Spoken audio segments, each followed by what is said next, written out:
ସଂଯୋଗର ଏକ ବିଶେଷ ଅଧ୍ୟାୟ ମୋ ଜୀବନର ଏକ ଅଭୁଲା ସ୍ମୃତିର 30ତମ ଭାଗ। ସଂଯୋଗରେ ବିଭିନ୍ନ କ୍ଷେତ୍ରରେ ପାରଦର୍ଶିତା ଲାଭ କରି ଯେଉଁମାନେ ସଭ୍ୟ ଅଛନ୍ତି ସେମାନଙ୍କର ନିଜର ଅଭିଜ୍ଞତା ବିଷୟରେ ସେ ନିଜେ ନିଜେ ଆସି ସମସ୍ତେ ଏଠି ଉପସ୍ଥାପନ କରନ୍ତି। ତା ନା ମୋ ଜୀବନର ଏକ ଅଭୁଲା ସ୍ମୃତି। ଆଜି ହେଉଛି 30ତମ ଭାଗ। ଆଉ ଏଇଥିରେ ସମସ୍ତଙ୍କୁ ମୁଁ ସ୍ୱାଗତ ଜଣାଉଛି। ଆଜିର ମୋ ଜୀବନର ଏକ ଅଭୁଲା ସ୍ମୃତି କାର୍ଯ୍ୟକ୍ରମରେ ନିଜର ଅଭିଜ୍ଞତା କହିବେ ଏବଂ ତାଙ୍କର ଯେଉଁ ବିଭିନ୍ନ କାର୍ଯ୍ୟକ୍ଷେତ୍ରରେ ବିଭିନ୍ନ ପ୍ରକାର ଅନୁଭୂତି ଅଛି ସେଥିରେ ଆମକୁ ଜଣେଇବେ ଏବଂ ଆମେ ତାଙ୍କୁ ଫଲୋ କରିବୁ। ଏଭଳି ଆଜି ଯୋଗ ଦେଉଛନ୍ତି ପ୍ରଥମେ ଶ୍ରୀମତୀ ବୀଣାପାଣି ସାହୁ। ଭଉଣୀ ଆପଣଙ୍କୁ ନମସ୍କାର। ଶ୍ରୀ ପ୍ରଶାନ୍ତ କୁମାର ନନ୍ଦ ଭାଇ ଆପଣଙ୍କୁ ନମସ୍କାର। ଚନ୍ଦ୍ରଶେଖର ମିଶ୍ର ଏବଂ ସଞ୍ଜୟ କୁମାର ମହାନ୍ତି ଆପଣମାନଙ୍କୁ ମଧ୍ୟ ନମସ୍କାର ତଥା ସ୍ୱାଗତ। ଆଜିର ଏହି କାର୍ଯ୍ୟକ୍ରମକୁ ସଂଯୋଜନା କରିବେ ଆମ ସଂଯୋଗ ଗୋଷ୍ଠୀର ବରିଷ୍ଠତମ ସଦସ୍ୟା ଭଉଣୀ ଶ୍ରୀମତୀ ଜସ୍ମିତା ଦାସ। ଭଉଣୀ ଆପଣଙ୍କୁ ମଧ୍ୟ ସ୍ୱାଗତ ଏବଂ ନମସ୍କାର। ଆଜିର ଏହି କାର୍ଯ୍ୟକ୍ରମକୁ ସମାପନ କରିବେ ଭାଇ ଶ୍ରୀ ଗୋପାଳ ବିଷୋଇ ମହାଶୟ। ଭାଇ ଆପଣଙ୍କୁ ମଧ୍ୟ ନମସ୍କାର ଏବଂ ସ୍ୱାଗତ। ତାହେଲେ ଆସନ୍ତୁ ଆଜିର ଏହି ବିଶେଷ କାର୍ଯ୍ୟକ୍ରମକୁ ଆପଣମାନଙ୍କୁ ଆଉଥରେ ସ୍ୱାଗତ ଜଣାଇ ମୁଁ ଆଜିର କାର୍ଯ୍ୟକ୍ରମର ସଂଯୋଜିକାଙ୍କୁ ଏହି ମଞ୍ଚଟି ହସ୍ତାନ୍ତର କରୁଛି। ଜସ୍ମିତା ଭଉଣୀ ବର୍ତ୍ତମାନ ମଞ୍ଚଟି ଆପଣଙ୍କର ଏବଂ ଆପଣ ଆଜିର କାର୍ଯ୍ୟକ୍ରମକୁ ଆଗକୁ ବଢ଼ାନ୍ତୁ। ନମସ୍କାର।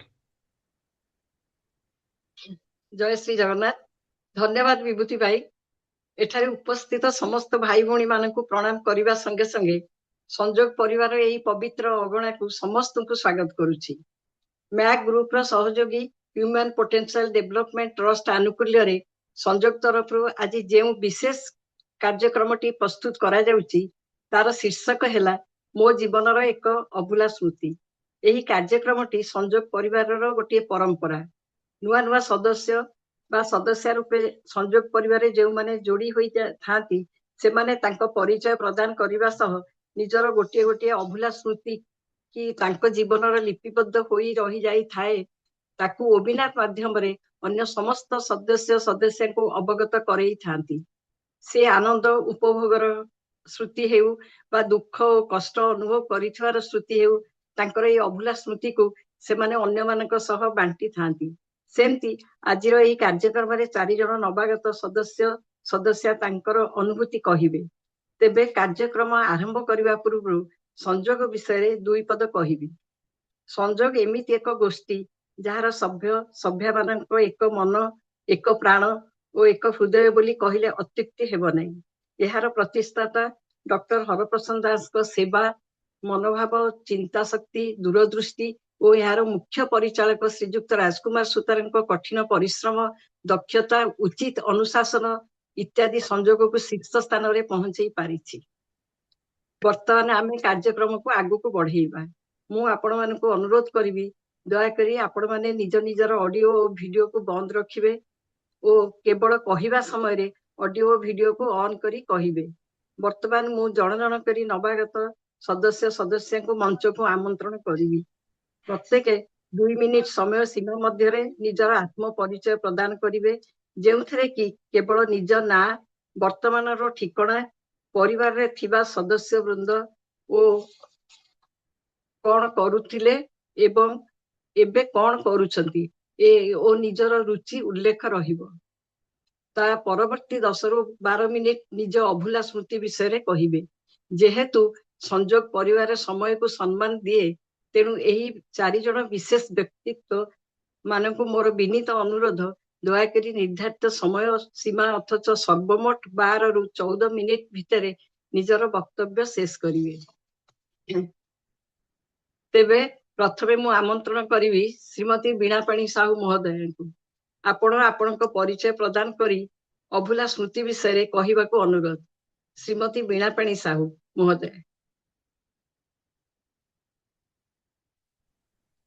मैडम अनम्यूट करंतु मैडम बिना पानी मैडम अनम्यूट करंतु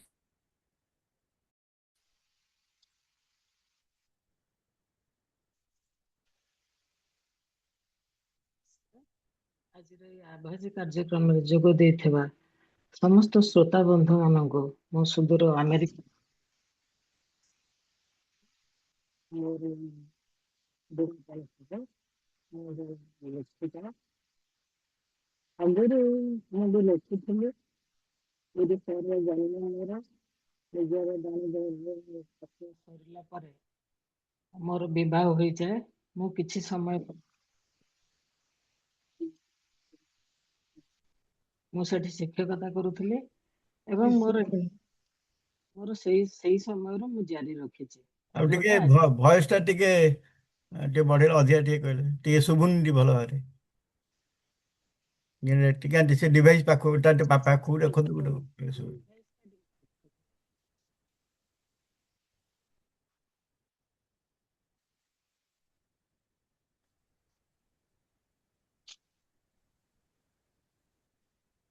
ହଁ ବୀଣା ବୀଣା ବିଜୟଲକ୍ଷ୍ମୀ କହୁଛି। ନମସ୍କାର। ମୁଁ କହିଲି କେମିତି ଅଛ? ଥଣ୍ଡା ପ୍ରବଳ। ବହୁତ ଏଠି କାଲି ତ ଆଇସ୍ ହଉଥିଲା, ଏଠି ମିଶ୍ରେମ ହଉଥିଲା, ଏଠି ବହୁତ ହୁଁ ଥଣ୍ଡା ହଉଛି। ଏନିହାଉ ହଁ ତେଣୁକରି ମୋର କୁହନ୍ତୁ ଆପଣଙ୍କର ବିଜୟ ହଁ କୁହ କୁହ କୁହ କୁହ କୁହ। ଆଗରୁ ପିଲାମାନଙ୍କୁ ଯେମିତି ଗୋଟେ ମୋ ରକ୍ଷଣଶୀଳ ପିଲାମାନଙ୍କୁ ମଣିଷ କରିବା ସହ ମୁଁ ଲେଖା ଲେଖି କରୁଥିଲି।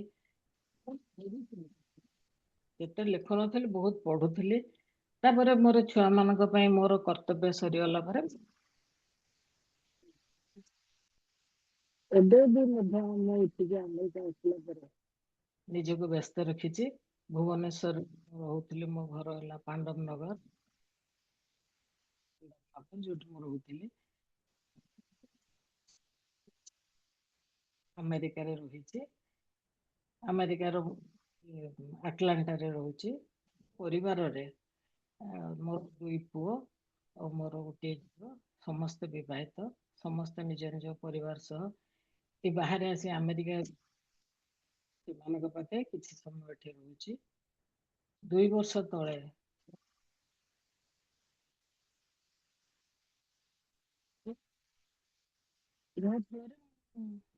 ବୋଧେ ଭଏସ ଟିକେ କମ ହଉଛି। ଭଏସ ଟା ଲୋ ହେଇଯାଉଛି ମଝିରେ ମଝିରେ। ଏବେ ଶୁଭିଲା? हाँ ହଁ ठीक के ମଝିରେ पाखु नहीं कि कुहंतु जे सुबियो କଟି ଯାଉଛି ବହୁତ। ସ୍ଲୋ ହେଇଯାଉଛି, କଟୁନି ଯେ ସ୍ଲୋ ହେଇଯାଉଛି ବୋଧେ। କିଛି ଶୁଭୁନି।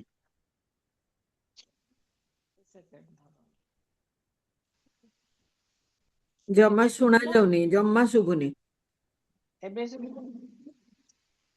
ଟିକେ ପାଖକୁ ନେଇକି କୁହ।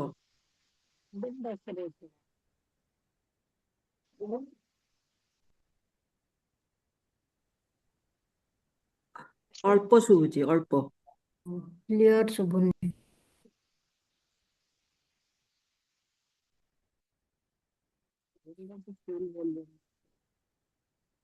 ଆଚ୍ଛା ମୁଁ एकदम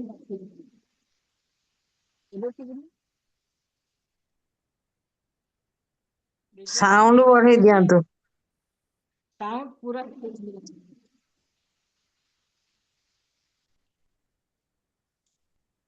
ଶୁଭୁଛି? ନହେଲେ ଫୋନ ଟା ଟିକେ ମୁହଁ ପାଖରେ ରଖିକି କୁହନ୍ତୁ, ଦେଖିବା କାଲି ଟିକେ ଅଧିକା ଶୁଭିବି କଣ। ମୋ ପାଖେ ରଖିକି ମୁଁ କହୁଛି। ଆଜ୍ଞା ଆଜ୍ଞା। हाँ एबे टिके सुबिला ଆଚ୍ଛା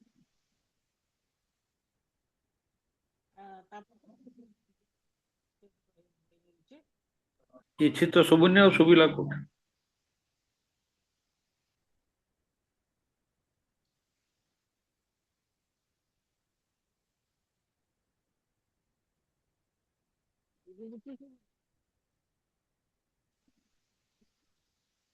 ଶୁଭୁନି ଶୁଭୁନି,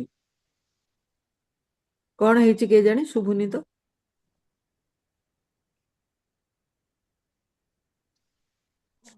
ପାଖରେ ଆଉ ଯଦି କାହାର ଫୋନ୍ ଥିବ ନହେଲେ ଫୋନ୍ଟା ଚେଞ୍ଜ କରିକି ଆଉ ଥରେ ନହେଲେ ଜଏନ୍ କରିବେ ନା କେମିତି କ'ଣ କଲେ ଯଦି ଫୋନ୍ର କିଛି ଅସୁବିଧା ଥିବ।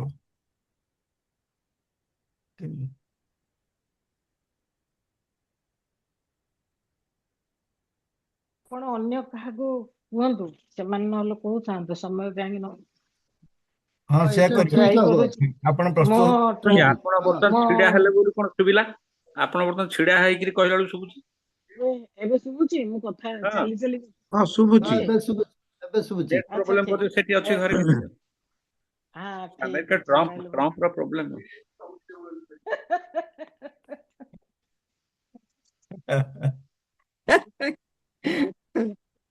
ଇଣ୍ଡିଆନ ମାନଙ୍କ ହଁ, ସିଗ୍ନାଲ ଠିଆ ହେଇ କୁହନ୍ତୁ, ସେମିତି ଅଛି। ଶୁଭୁଛି। ହଁ। ହଁ ମୁଁ ଛିଡାଏ। ଆପଣ ମାନେ ଜାଣିବାକୁ ଚାହୁଁଥିଲେ ମୋ ରୁଚି ବିଷୟରେ।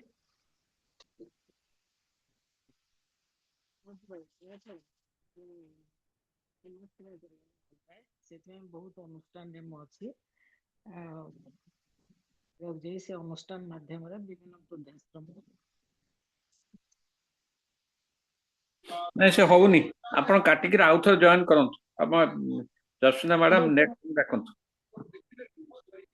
ଠିକ ଅଛି, ଠିକ ଅଛି। ଆପଣ ଆଉ କାହାକୁ ଡାକନ୍ତୁ। ମୁଁ ଆଜ୍ଞା ଆଜ୍ଞା। ନାଇଁ ତ ଦେଖିବେ ଠିକ ସେ ଅଛି। ନମ୍ବର। ହଁ। ନାଇଁ ସେ ବେଳେ ବେଳେ ଠିକ ଶୁଭୁଛି, ବେଳେ ବେଳେ ପୁରା ବନ୍ଦ ହେଇଯାଉଛି, କିଛି ଶୁଭୁନି। ହଁ, ହଁ, କିଛି ଶୁଭୁନି। ଆଚ୍ଛା, ଏବେ ହ୍ୟାଲୋ। ଆଜ୍ଞା ଶୁଭୁଛି। ହଁ, ମୁଁ ବର୍ତ୍ତମାନ ଆମନ୍ତ୍ରଣ କରିବି ଶ୍ରୀ ପ୍ରଶାନ୍ତ କୁମାର ନନ୍ଦ ମହାଶୟଙ୍କୁ। ସେ ନିଜର ପରିଚୟ ଦେଇ ଗୋଟିଏ ଅଭୁଲା ସ୍ମୃତି ଆମମାନଙ୍କ ସମ୍ମୁଖରେ ରଖିବେ।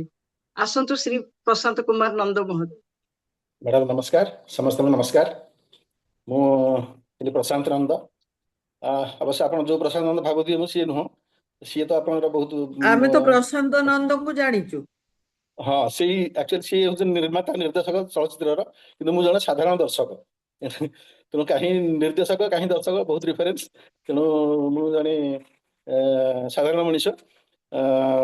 ଚାକିରି ଜୀବନ ଆରମ୍ଭ କରିଥିଲି 87 ମସିହାରେ। ଆକାଉଣ୍ଟାଣ୍ଟ ଜେନେରାଲ ଓଡ଼ିଶା ଭୁବନେଶ୍ୱରରେ ଜଏନ୍ କରିଥିଲି। 2 ବର୍ଷ 2 ମାସ ଚାକିରି କରିବା ପରେ ବେଟର ସର୍ଭିସ ଆଶାରେ ଆସିଲି LIC of India, life insurance corporation of ଇଣ୍ଡିଆକୁ। ସେଠି ଦୀର୍ଘ 35 ବର୍ଷ କାଳ ସର୍ଭିସ କଲା ପରେ ଚିଫ୍ ମ୍ୟାନେଜର କାର୍ଡେ ରିଟାୟାର୍ଡ କଲି ଲାଷ୍ଟ 1.5 ବର୍ଷ ତଳେ। ଏବେ ଭୁବନେଶ୍ୱରରେ ରହୁଛି ସତ୍ୟନଗରରେ। 2006ରୁ ମୁଁ ଖଣ୍ଡେ ଆପାର୍ଟମେଣ୍ଟ କିଣିଥିଲି ଏଠି, ସେଇଠି ବର୍ତ୍ତମାନ ରହୁଛି। ମୋର 2ଟି ପୁଅ ମିସେସ୍ ପାଖରେ ରହୁଛି। ବଡ଼ ପୁଅ ବାହା ହେଇଛି ଏବଂ ସେ ବାଙ୍ଗାଲୋରରେ ସର୍ଭିସ କରୁଛି। ସାନ ପୁଅ ସର୍ଭିସ ପାଇନି, ପାଖରେ ଅଛି, ପଢ଼ାପଢ଼ି କରୁଛି। ରୁଚି କଥା କହିଲେ ସବୁବେଳେ ଗୋଟେ ପବ୍ଲିକ ସର୍ଭିସ ପାଇଁ ଟିକେ ମୁଁ ଇଣ୍ଟରେଷ୍ଟେଡ ଥାଏ। ଚାକିରି ବି ଯାହା କରିଥିଲି ସେ ବି ପବ୍ଲିକ ସର୍ଭିସ, ବର୍ତ୍ତମାନ ବି ସର୍ଭିସ କରି ମାନେ ପବ୍ଲିକ ସର୍ଭିସ କରିବାକୁ ଇଣ୍ଟରେଷ୍ଟେଡ। ନିଃସ୍ୱାର୍ଥପର ଭାବରେ କୋଉଠି ଯଦି ସେବା କରିବାର ଚାନ୍ସ ମିଳେ ତାହେଲେ ମୁଁ କୂଟନୀତିରେ ଆଗେଇ ଯିବି। ଆକ୍ଚୁଆଲି ଆମର ବର୍ତ୍ତମାନ ଜୀବନର ଶେଷ ମୁହୂର୍ତ୍ତରେ ଆସିକି ପହଞ୍ଚିଛେ, ଶେଷ ସୋପାନରେ ପହଞ୍ଚିଛେ, ମୁହୂର୍ତ୍ତରେ ନୁହଁ ସୋପାନରେ ପହଞ୍ଚିଛେ। ତେଣୁ ବର୍ତ୍ତମାନ ଆମେ ଏମିତି କିଛି କାମ କରିବା ଉଚିତ ମୋ ମତରେ, ଯେ ଯେମିତି ଆମର ନେକ୍ସଟ ଜେନେରେସନ ଆମକୁ ମନେ ରଖିବ କି ଆଟଲିଷ୍ଟ କେହି 5 ଜଣ ଲୋକ କହିବେ ଆମକୁ ଯେ ନାଇଁ ଆକ୍ଚୁଆଲି ଅମୁକ ଲୋକ ଥିଲେ କିଛି କାମ କରୁଥିଲେ। ଏଇଥିପାଇଁ ଏବଂ ଯଦି ପବ୍ଲିକ ସର୍ଭିସ ହବ ଏବଂ ଲୋକମାନେ ଚାହିଁବେ ଯେ ଦରକାର ବେଳେ ଜଣେ ଲୋକ ଅଛି ଆମ ପଛରେ ଠିଆ ହେବା ପାଇଁ, ଏଇ ଭାବନାଟା ଆମ ଭିତରେ ସମସ୍ତଙ୍କ ଭିତରେ ଆସିବା ଦରକାର ଏବଂ ସେଇଟା ବି ଚାହେଁ। ତେଣୁ ଯେତେବେଳେ ମୋର ବନ୍ଧୁମାନଙ୍କୁ ରିକ୍ୱେଷ୍ଟ ରହିଲା ଯଦି ସେମିତି କିଛି ଚାନ୍ସ ମିଳେ ମୋତେ ନିଶ୍ଚିତ ଭାବରେ ଆପଣମାନେ ସେ ସୁଯୋଗ ଦେବେ।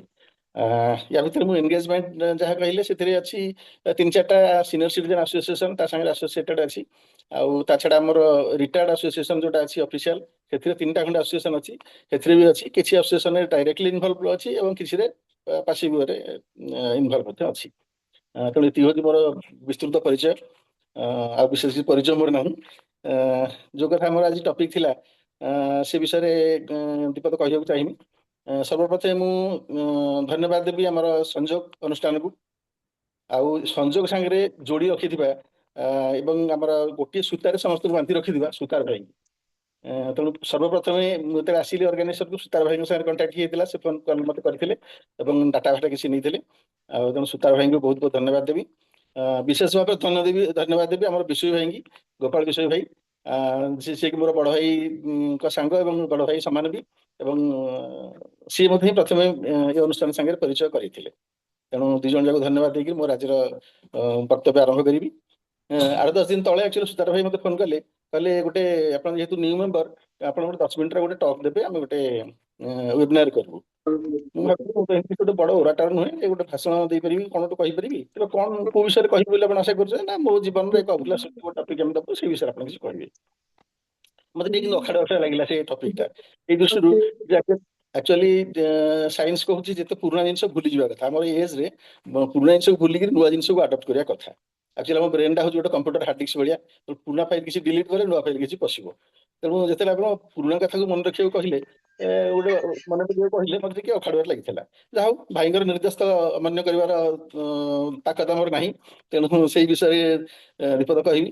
ଭାବିଲି କଣ କହିବି ବୋଲି, ମନେ ପଡିଲା ସେ କଲେଜ ପଢା ସରିଥାଏ, ଚାକିରି ପାଇଁ ଖୋଜାଖୋଜି ଚାଲିଥାଏ, ସେଇ ସମୟରେ ଗୋଟେ କଥା ମନେ ପଡିଲା। ଜଷ୍ଟ ମୁଁ ଗ୍ରାଜୁଏସନ କମ୍ପ୍ଲିଟ କରିକିରି କରିସାରିଥାଏ। ତାପରେ ବଡ ଭାଇ ଆମର ଟିକେ ପରିବାର, ଆମେ 4 ଜଣ 4 ଭାଇ ଭଉଣୀ ଥିଲୁ। ବାପା ରିଟାୟାର୍ଡ କରିସାରିଥିଲେ, ବାପା ଜଣେ ପ୍ରାଇମେରୀ ଟିଚର ଥିଲେ, ବହୁତ କର୍ତ୍ତବ୍ୟନିଷ୍ଠ ଲୋକ, ରିଟାୟାର୍ଡ କରିସାରିଥିଲେ। ତେଣୁ ଫାଇନାନ୍ସିଆଲ କଣ୍ଡିସନ ଭଲ ନଥିଲା। ତେଣୁ ଗ୍ରାଜୁଏସନ ପରେ ମୋର ବଡ ଭାଇ କହିଲେ, ସେ ଜଷ୍ଟ ନୂଆ ନୂଆ ଚାକିରି କରୁଥାନ୍ତି, କହିଲେ ଯେ ତୁ ବର୍ତ୍ତମାନ ଆଉ ପାଠ ଅଧିକା ପଢିବା ଆଶା କରନି, ବର୍ତ୍ତମାନ ସର୍ଭିସ ପାଇଁ ଚେଷ୍ଟା କର। କିନ୍ତୁ ଗୋଟିଏ କଥା ମନେ ରଖିଥିବୁ, ପ୍ରଥମେ 2 ବର୍ଷ ତୁ କଠିନ ପରିଶ୍ରମ କରିବୁ, ଯେମିତି ସ୍କୁଲ କଲେଜରେ ପଢୁଥିଲୁ। ଆଉ ସେ 2 ବର୍ଷ ପରେ ତୁ ନିଜକୁ ରିଭ୍ୟୁ କରିବୁ ଯେ ମୁଁ କେତେ କଣ କରିପାରିଛି ନ କରିପାରିଛି। ଆଉ ଗୋଟିଏ ପରୀକ୍ଷା ଦେଇକି ସାଙ୍ଗେ ମୋର ହେଲାନି ବୋଲି ଭାବିଲେ କିଛି ଲାଭ ହବନି। ଆଉ ଯାହା ତୋର ଫାଇନାନ୍ସିଆଲି ଯାହା ଦରକାର, ପଇସା ପତ୍ର ଦରକାର ପାଠ ପଢିବା ପାଇଁ ବା ବହିପତ୍ର କିଣିବା ପାଇଁ, ସେ ସବୁ ନିଶ୍ଚିତ ଭାବରେ ଯୋଗେଇଥିବି, ସେଥିପାଇଁ ଚିନ୍ତା କରିବେନି। ସେ ଅନୁସାରେ ମୁଁ ମୋର ପ୍ଲାନିଂ କରିଥାଏ ଏବଂ ପଢାପଢି ଆରମ୍ଭ କରିଦେଇଥାଏ। ଏ ସମୟରେ ମୋର ଗ୍ରାଜୁଏସନ ରେଜଲ୍ଟ ବାହାରି ଯାଇଥିଲା, ମୁଁ ଡିଷ୍ଟିଂସନ ସହକାରେ ଗ୍ରାଜୁଏସନ କମ୍ପ୍ଲିଟ କରିଥାଏ। କଲେଜରୁ ଖବର ଆସିଥାଏ ଯେ ସାର୍ଟିଫିକେଟ ସବୁ ନେଇଯିବା ପାଇଁ। ତେଣୁ ମୁଁ କଲେଜକୁ ଯାଇଥାଏ ସାର୍ଟିଫିକେଟ ଆଣିବା ପାଇଁ। ମୋର ଗୋଟେ ସାଙ୍ଗଟେ ଦେଖା ହେଲା, କହିଲା ଯେ କଣ ପ୍ଲାନିଂ କରିଛୁ ଫ୍ୟୁଚର ପ୍ଲାନିଂ? ମୁଁ କହିଲି କମ୍ପିଟିଟିଭ ପରୀକ୍ଷା ଦେବା ପାଇଁ। ନା କେତେ ପକେଇଲୁଣି? ମୁଁ କହିଲି ନାଇଁ ମୁଁ ଜାଣିନି ଆକ୍ଚୁଆଲି କେମିତି କଣ ପକାଯାଏ। ଆଉ ଆକ୍ଚୁଆଲି ମୋର ବ୍ୟାକଗ୍ରାଉଣ୍ଡ ହଉଛି ମୁଁ ରୁରାଲ ଏରିଆରୁ ଆସିଛି, ନୂଆକୁ ଟାଉନକୁ ଆସିଛି, ଏବଂ ତା ବିଷୟରେ ମୋର ବିଶେଷ ଆଇଡିଆ ନାହିଁ ଏବଂ କେମିତି ଭାବରେ ଫର୍ମ ପକେଇବ ମୋର ଗାଇଡାନ୍ସ ଦେବା ପାଇଁ କେହି ନଥିଲେ, ଭାଇ ବାହାରେ ରହୁଥିଲେ ତେଣୁ। ତେଣୁ ସେ କହିଲେ ଠିକ ଅଛି, କିଛି ବ୍ୟସ୍ତ ହବାର ନାହିଁ, ମୁଁ ଆଜି 2ଟା ଫର୍ମ ପକେଇବାର ଅଛି ଏବେ, ଆଉ ମୁଁ ପ୍ରିପେୟାର ହେଇକି ଆସିଛି, ତୁ ମୋ ସାଙ୍ଗରେ ଚାଲ ପକେଇବା। ତେଣୁ ତା ସାଙ୍ଗରେ ମୁଁ ଗଲି ଫର୍ମ ପକେଇବା ପାଇଁ। ସେ ମୋତେ ବହୁତ ଗାଇଡ କଲା, କେମିତି ପୋଷ୍ଟାଲ ଅର୍ଡର କେମିତି କିଣିବ, କେମିତି ଫର୍ମ ପକେଇବ, କୋଉଠି ଫର୍ମ ମିଳିବ। ଟ୍ରେଜେରୀ ଚାଲାଣ ବହୁତ ଡିଫିକଲ୍ଟ ଜବ୍ ଗୋଟେ ଥିଲା ସେତେବେଳେ, ଟ୍ରେଜେରୀ ଚାଲାଣ କରିବାକୁ ପଡିବ, ବ୍ୟାଙ୍କ ଏଣ୍ଟ୍ରି ବହୁତ ଡିଫିକଲ୍ଟ ଥିଲା, ଗୋଟେ ଦିନ କାମ ଲାଇନ ଲଗେଇକି ଏଣ୍ଟ୍ରି କରିବାକୁ ପଡୁଥିଲା। ସେ ବିଷୟରେ ମୋତେ ସେ ଗାଇଡ କଲା। ତାପରେ ମୋର ଯାହା ମନେ ପଡୁଛି, ଆମେ 2ଟା ଫର୍ମ ଏକାବେଳେ ପକେଇଥିଲୁ। ଗୋଟେ ଥିଲା ଆମର ହେଡ୍ସ ଅଫ୍ ଦ ଡିପାର୍ଟମେଣ୍ଟର ଗୋଟେ ପରୀକ୍ଷା ଥିଲା ଷ୍ଟେଟ୍ ଗଭର୍ଣ୍ଣମେଣ୍ଟର, ଆଉ ଗୋଟେ ଥିଲା ସେଣ୍ଟ୍ରାଲ ଗଭର୍ଣ୍ଣମେଣ୍ଟର ଥିଲା ଆମର ଷ୍ଟାଫ୍ ସିଲେକ୍ସନ କମିଶନ। ଫର୍ମ ପକେଇବା ପରଠୁ ଷ୍ଟେଟ୍ ଗଭର୍ଣ୍ଣମେଣ୍ଟର ତାର କଣ ହେଲା, କୁଆଡେ ପରୀକ୍ଷା ଗଲା, କଣ ହେଲା, କିଛି ଆଉ ତାର ହଇରାବର୍ଷ ନାହିଁ। ନା ପରୀକ୍ଷା ଦେବାକୁ କିଛି କଲ୍ ଆସିଲା, କି ପରୀକ୍ଷା କିଏ ଦେଲା, କି କିଏ ଆପଏଣ୍ଟମେଣ୍ଟ ପାଇଲା, କିଛି ଏ ବିଷୟରେ କେହି ବି ଜାଣିନାହାନ୍ତି, କି ମୁଁ ବି ଜାଣିନି। କିନ୍ତୁ staff selection commissioner regular process ମୁଁ ଜାଣିଛି, ସେମାନେ ସିଷ୍ଟମାଟିକାଲି କାମ କରନ୍ତି। ବର୍ଷ 1.5 ବର୍ଷ ଅବଶ୍ୟ ପ୍ରୋସେସିଂ ଲାଗିଯାଏ ଗୋଟେ ସାଇକେଲ ତାଙ୍କର କାମ କରିବା ପାଇଁ। ତାର ରିଟିନ୍ ଟେଷ୍ଟ ହେଲା, ରିଟିନ୍ ଟେଷ୍ଟ ପରେ ସେମାନେ ଟାଇପ୍ ଟେଷ୍ଟ ଡାକିଥିଲେ, ସେଟା ମୁଁ କ୍ୱାଲିଫାଇ କରିଥିଲି, ଆପ୍ଲାଏ କରିଥିଲି। ତାପରେ ଏଇ ସମୟରେ ମୁଁ MS ଲ କଲେଜରେ ଆଡମିସନ କରିଛି।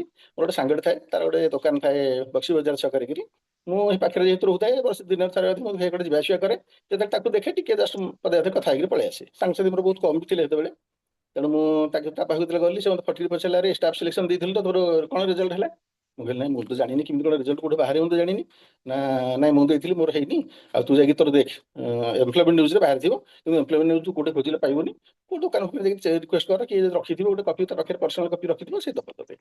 ମୁଁ ଯାଇକି ସେଠୁ ଗୋଟେ ମୋର ଯୋଉ ଦୋକାନରୁ ବହିପତ୍ର ଆଣେ, ତା ପାଖକୁ ଗଲି, ଗଲା ବେଳକୁ ସେ ଦେଲା ସେଟା ଦେଖିବା ପାଇଁ। ମୁଁ ତାକୁ ଦେଖିକି ତାଜୁ, ମାନେ ପାଖାପାଖି 30-35 ପୃଷ୍ଠାର ଗୋଟେ ବାହାରେ ସେଥିରେ ନ୍ୟୁଜ ପେପରଟା ସେତିକି ଥାଏ।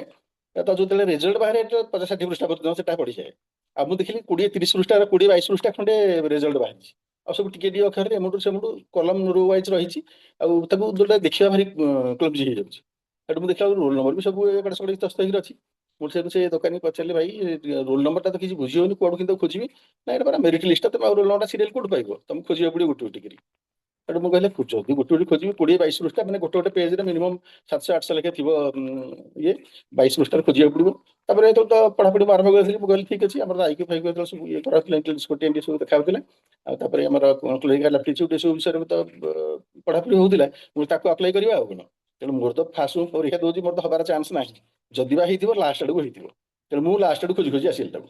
ଲାଷ୍ଟକୁ ଖୋଜିଲି ଗୋଟେ ଗୋଟେ ଦେଖୁଛି ମଝିରେ ନମ୍ବର ରୋଲ ନମ୍ବରଟା ଗୋଟେ 8 ଟିକିଆ ନମ୍ବର ଥାଏ ଆଉ ତା ଭିତରେ ମୁଁ 4ଟାକୁ କି କରିକି ଲାଷ୍ଟ 4ଟାକୁ ନେଇକି ଦେଖୁଥାଏ ଦେଖି ଦେଖି ଗୋଟେ ଗୋଟେ ଜାଗାରେ ଟାଲି କରିଯାଏ ସେତେବେଳେ ମନ ପୁରା ଧଡ଼ଧଡ଼ କରି ହେଇଗଲା କି ମୋର ଆଉ ଭାବୁଥାଏ କିନ୍ତୁ କାହିଁକି ସେ ହବ ଦେଖିଲା ବେଳକୁ ସେ ପ୍ରିଫିକ୍ସ ଗୁଡାକ ଅଲଗା ପ୍ରକାର ଥିବ ଏମିତି ମୁଁ ଖୋଜି ଆସିଲି ଲାଷ୍ଟ ପର୍ଯ୍ୟନ୍ତ ଆସିଲି ଲାଷ୍ଟ ପେଜର ଅଳ୍ପ କିଛି ବାକି ଥାଏ ମୁଁ ଦେଖିଲି କଣ ତ କିଛି ହେଲାନି ଠିକ ଅଛି କମ୍ପ୍ଲିଟ୍ କରିଦେବା ଘରକୁ ଯିବା ଆଉ ହଠାତ୍ ଦେଖିଲା ବେଳକୁ ଫାଷ୍ଟ ଲାଇନ୍ ନେଇକି ମୋର ରୋଲ ନମ୍ବର ଆପିୟର କଲା ଛାତି ଦର୍ଦ ହାର୍ଟବିଟ୍ ବଢିଗଲା ମୁଁ କଣ ସତରେ ଆଉ ନମ୍ବରଟା ମିଳିଗଲା ନା କଣ ତାପରେ ତନ୍ନ ଦେଖିଲି ଆଗ ଆଡୁ ପଛ ଆଡୁ ଦିଟା ଲେଖା ନମ୍ବର ଚେକ୍ କରିକି 4ଟା ଲେଖା ଦେଖିକି ଦେଖିଲି ହଁ ପ୍ରକୃତରେ ଠିକ ଅଛି ଘରକୁ ପଳେଇଲି ଘରକୁ ପଳେଇଲା ପରେ ଭାଇ ଆକ୍ଟିଭିଟି ଦେଖିକି ଟିକେ ଜାଣିଲେ କହିଲେ କଣ ହେଇଗଲା କି ଆଉ ମୁଁ କହିଲି ନାଇଁ ନମ୍ବରଟା ତ ଆପିୟର କରୁଛି କଣ ହବ କେଜାଣି ମୁଁ ଜାଣିନି ରୋଲ ନମ୍ବରଟା ଆପିୟର କରୁଛି ଲିଷ୍ଟରେ ସେଠୁ ଯେତେବେଳକୁ ଭାଇଙ୍କର ଜଣେ ଥାଆନ୍ତି ସାଙ୍ଗ ଆମର ଆସିଥାନ୍ତି ଘରକୁ ସେ ଏଜିରେ ଚାକିରି କରିଥାନ୍ତି ସେ କହିଲେ ଆଚ୍ଛା ଷ୍ଟାଫ୍ ସିଲେକ୍ସନ ହେଇଗଲା ତାହେଲେ ବଢିଆ ହେଲା ଆଉ ତାହେଲେ ଆମ ଏଜିରେ ବି ତମକୁ ସର୍ଭିସ ମିଳିଯାଇପାରେ ଆଉ କେତେ ସିରିଆଲ ନମ୍ବର ଅଛି ମୁଁ କହିଲେ ସିରିଆଲ ନମ୍ବର ତ କିଛି ମୁଁ କହିପାରିବିନି କାରଣ ଖାଲି ନମ୍ବର ଗୁଡା ହିଁ ଲେଖା ହେଇଛି କୋଉ ସିରିଆଲ ନମ୍ବର 1 2 3 4 ଦିଆ ହେଇନି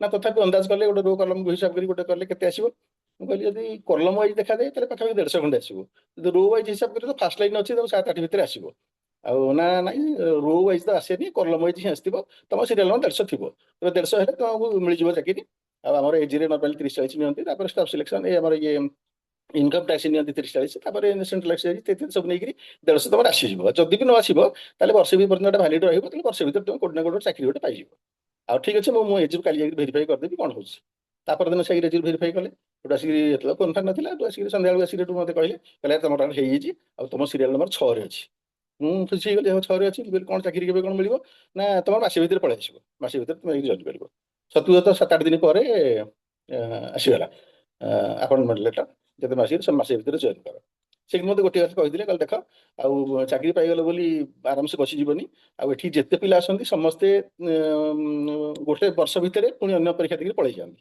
ଭଲ ଚାକିରି ପାଇକି ପଳେଇ ଯାଆନ୍ତି ତେଣୁ ତମେ ପଢାପଢି ଜାରି ରଖିଥାଅ ଅନ୍ୟ ଚାକିରି ଦେଖିକି ପୁଣି ପଳେଇଯିବ ସତ କଥା ମୁଁ ସେଠି ଯାଇକି ଜଏନ୍ କଲା ପରେ ସବୁ ତ ଭଲ ସେଣ୍ଟ୍ରାଲ ଗଭର୍ଣ୍ଣମେଣ୍ଟ ସର୍ଭିସ୍ ସବୁ ଭଲ କିନ୍ତୁ 2 3ଟା ଜିନିଷ ମୋତେ ଟିକେ ଅଖଡ଼ା ଲାଗୁଥିଲା ସେଠି ଗୋଟେ ଥିଲା ଆମର କମ୍ପ୍ୟୁଟର ଉପରେ ମୋର ଭାରି ଇଣ୍ଟରେଷ୍ଟ ଥିଲା ଆକ୍ଚୁଆଲି ସେତେବେଳେ ମୁଁ କମ୍ପ୍ୟୁଟର କେମିତି ଜାଣିବି ବିନା ପଇସାରେ କେମିତି ଗୋଟେ ଶିଖିପାରିବି କମ୍ପ୍ୟୁଟର କାମ କରିବି ଏସବୁ ଜିନିଷ ଥିଲା କିନ୍ତୁ ସେତେବେଳେ କଣ ହଉଥିଲା ନା ଆମର କମ୍ପ୍ୟୁଟର ଏଗେନଷ୍ଟରେ ୟୁନିୟନ ଅବଜେକ୍ସନ କରୁଥିଲା କମ୍ପ୍ୟୁଟର ଡାଉନ୍ ଡାଉନ୍ ଇତ୍ୟାଦି କହୁଥିଲା ଆମେ ବି ଏଥିରେ ଯୋଗ ଦଉଥିଲୁ ଡାଉନ୍ ଡାଉନ୍ ଆମେ ବି କହୁଥିଲୁ ତେଣୁ ମୁଁ ଦେଖିଲି ଏଠି ଆଉ କମ୍ପ୍ୟୁଟର ଚାନ୍ସ ନାହିଁ ଦ୍ୱିତୀୟ କଥା ହଉଛି ଆଉ ଗୋଟେ ଜିନିଷ ଥିଲା ଗୋଟିଏ ଅଫିସରେ ଚାକିରି ଆରମ୍ଭ କରିବ ଗୋଟିଏ ଅଫିସରେ ଚାକିରି ସରିବ ସେଇ ଅଫିସରେ କୁଆଡେ ପ୍ରମୋସନ ଯଦି ମିଳିବ କିନ୍ତୁ ଅନ୍ୟ କୁଆଡେ ଯିବାର ସ୍କୋପ ନାହିଁ ମୋତେ ସେଇଟା କାହିଁ ଭଲ ଲାଗିଲାନି ମୁଁ କହିଲି ଗୋଟେ ଚାକିରି ଜୀବନରେ ଗୋଟେ 30 40 ବର୍ଷ ଚାକିରି କରିବ ତା ଭିତରେ ଯଦି ସାରା ଭାରତ ଜାଗା ନ ବୁଲିଯିବ କିଛି ଲାଭ ନାହିଁ ମୋର ଗୋଟେ ଆଇଡିଆ ଥିଲା ଯେ 2 3 ବର୍ଷ ଥରେ ଚାକିରିରେ ଟ୍ରାନ୍ସଫର ହବ ତେଣୁ ଟ୍ରାନ୍ସଫର ହେଲା ମାନେ ସବୁଆଡେ ବୁଲିବ ଚାକିରି ସରିଲା ବେଳକୁ ସାରା ଭାରତ ଜାଗା ବୁଲି ସାରିଥିବ ଆଉ ଯୋଉଠି ପୋଷ୍ଟିଂ ହବ ତାର ଅତି କମରେ 400 500 କିଲୋମିଟର ରେଡିୟସ୍ ଭିତରେ ଯେତେ ଗାଁ ଥିବ ଯେତେ ଗଳି ଗାଁ ଥିବ ସବୁ ଏଥିରେ ଖୋଜିକି ଦେଖିଦବ ଯାହା ସବୁ ଦେଖିବାର ଅଛି ଦେଖିଦବ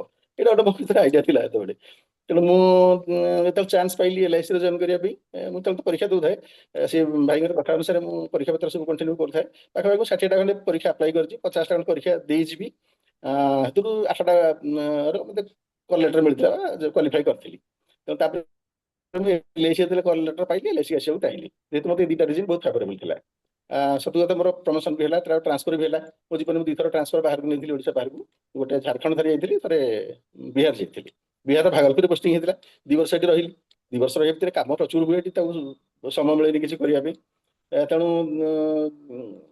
2 ବର୍ଷ ରହିବା ଭିତରେ ମୁଁ ଯୋଉ ଭାବୁଥିଲି କୁଆଡେ ସବୁ ଦେଖିଦେବି କିଛି ପ୍ରକୃତି ଦେଖିପାରିଲିନି ସକାଳ 10ଟାରୁ ରାତି 10ଟା ସବୁଦିନ 7 ଦିନ ସପ୍ତାହରେ କାମ କରିବାକୁ ପଡେ ତ ଯୋଉ ମୋର ଟ୍ରାନ୍ସଫର ଅର୍ଡର ବାହାରିଲା 3 4 ଦିନ ଭିତରେ ବାହାରିକି ଆସିବି ମୋର ଗୋଟେ ଏଜେଣ୍ଟ ବସିଥିଲା ପାଖରେ କହିଲା ଆପଣ ଟ୍ରାନ୍ସଫର ହେଇଗଲା ଭାରି ଦୁଃଖ ଆଉ ଆମେ ବଢିଆ କାମ ସର୍ଭିସ ପାଉଥିଲୁ ଆପଣଙ୍କଠୁ ଆଉ ବର୍ତ୍ତମାନ ଅସୁବିଧା ହେବ ଆମକୁ ଆଉ ଯାହା ହଉ ଆପଣ ଓଡ଼ିଶାରୁ ଆସିକି ଏଠି ଗୋଟେ ବିହାରରେ ଗୋଟେ ରହିଲେ ବିହାର କଲଚର ବିଷୟରେ ଜାଣିଲେ କେତେ ଜିନିଷ ସବୁ ଦେଖିଥିବେ ବିହାରର ବହୁତ ଜିନିଷ ଦେଖିବାର ଏଠି ଅଛି ଆଉ ଆପଣ ସବୁ ଦେଖିଦେଇଥିବେ ନିଶ୍ଚିତ ଭାବରେ ଆପଣ ମନେ ରହିବାଟା ଆମକୁ ମନେ ରଖିବେ ଆଉ ମୁଁ କହିଲି ଆରେ ଭାଇ ମୁଁ କିଛି ଦେଖିନି ଏ ଭିତରେ ଆଉ ସବୁଦିନ ତ ଅଫିସରେ ରହିଲା କାମ ଦେଖିବି କଣ କହିଲେ ଆପଣ କିଛି ଦେଖିନାହାନ୍ତି ଆଉ ଏଇଠି 4 କିଲୋମିଟର ଦୂର ଗୋଟେ ନାଥନଗର ବୋଲି ଗୋଟେ ଜାଗା ଅଛି এটা ବହୁତ ବଢିଆ ଜାଗା ଭାରତ ବାହାରୁ ଲୋକ ଆସନ୍ତି ଏଠି ଦେଖିବା ପାଇଁ ସେରିକଲଚର ଇନଷ୍ଟିଚ୍ୟୁଟ ଗୋଟେ ଅଛି ଏଠି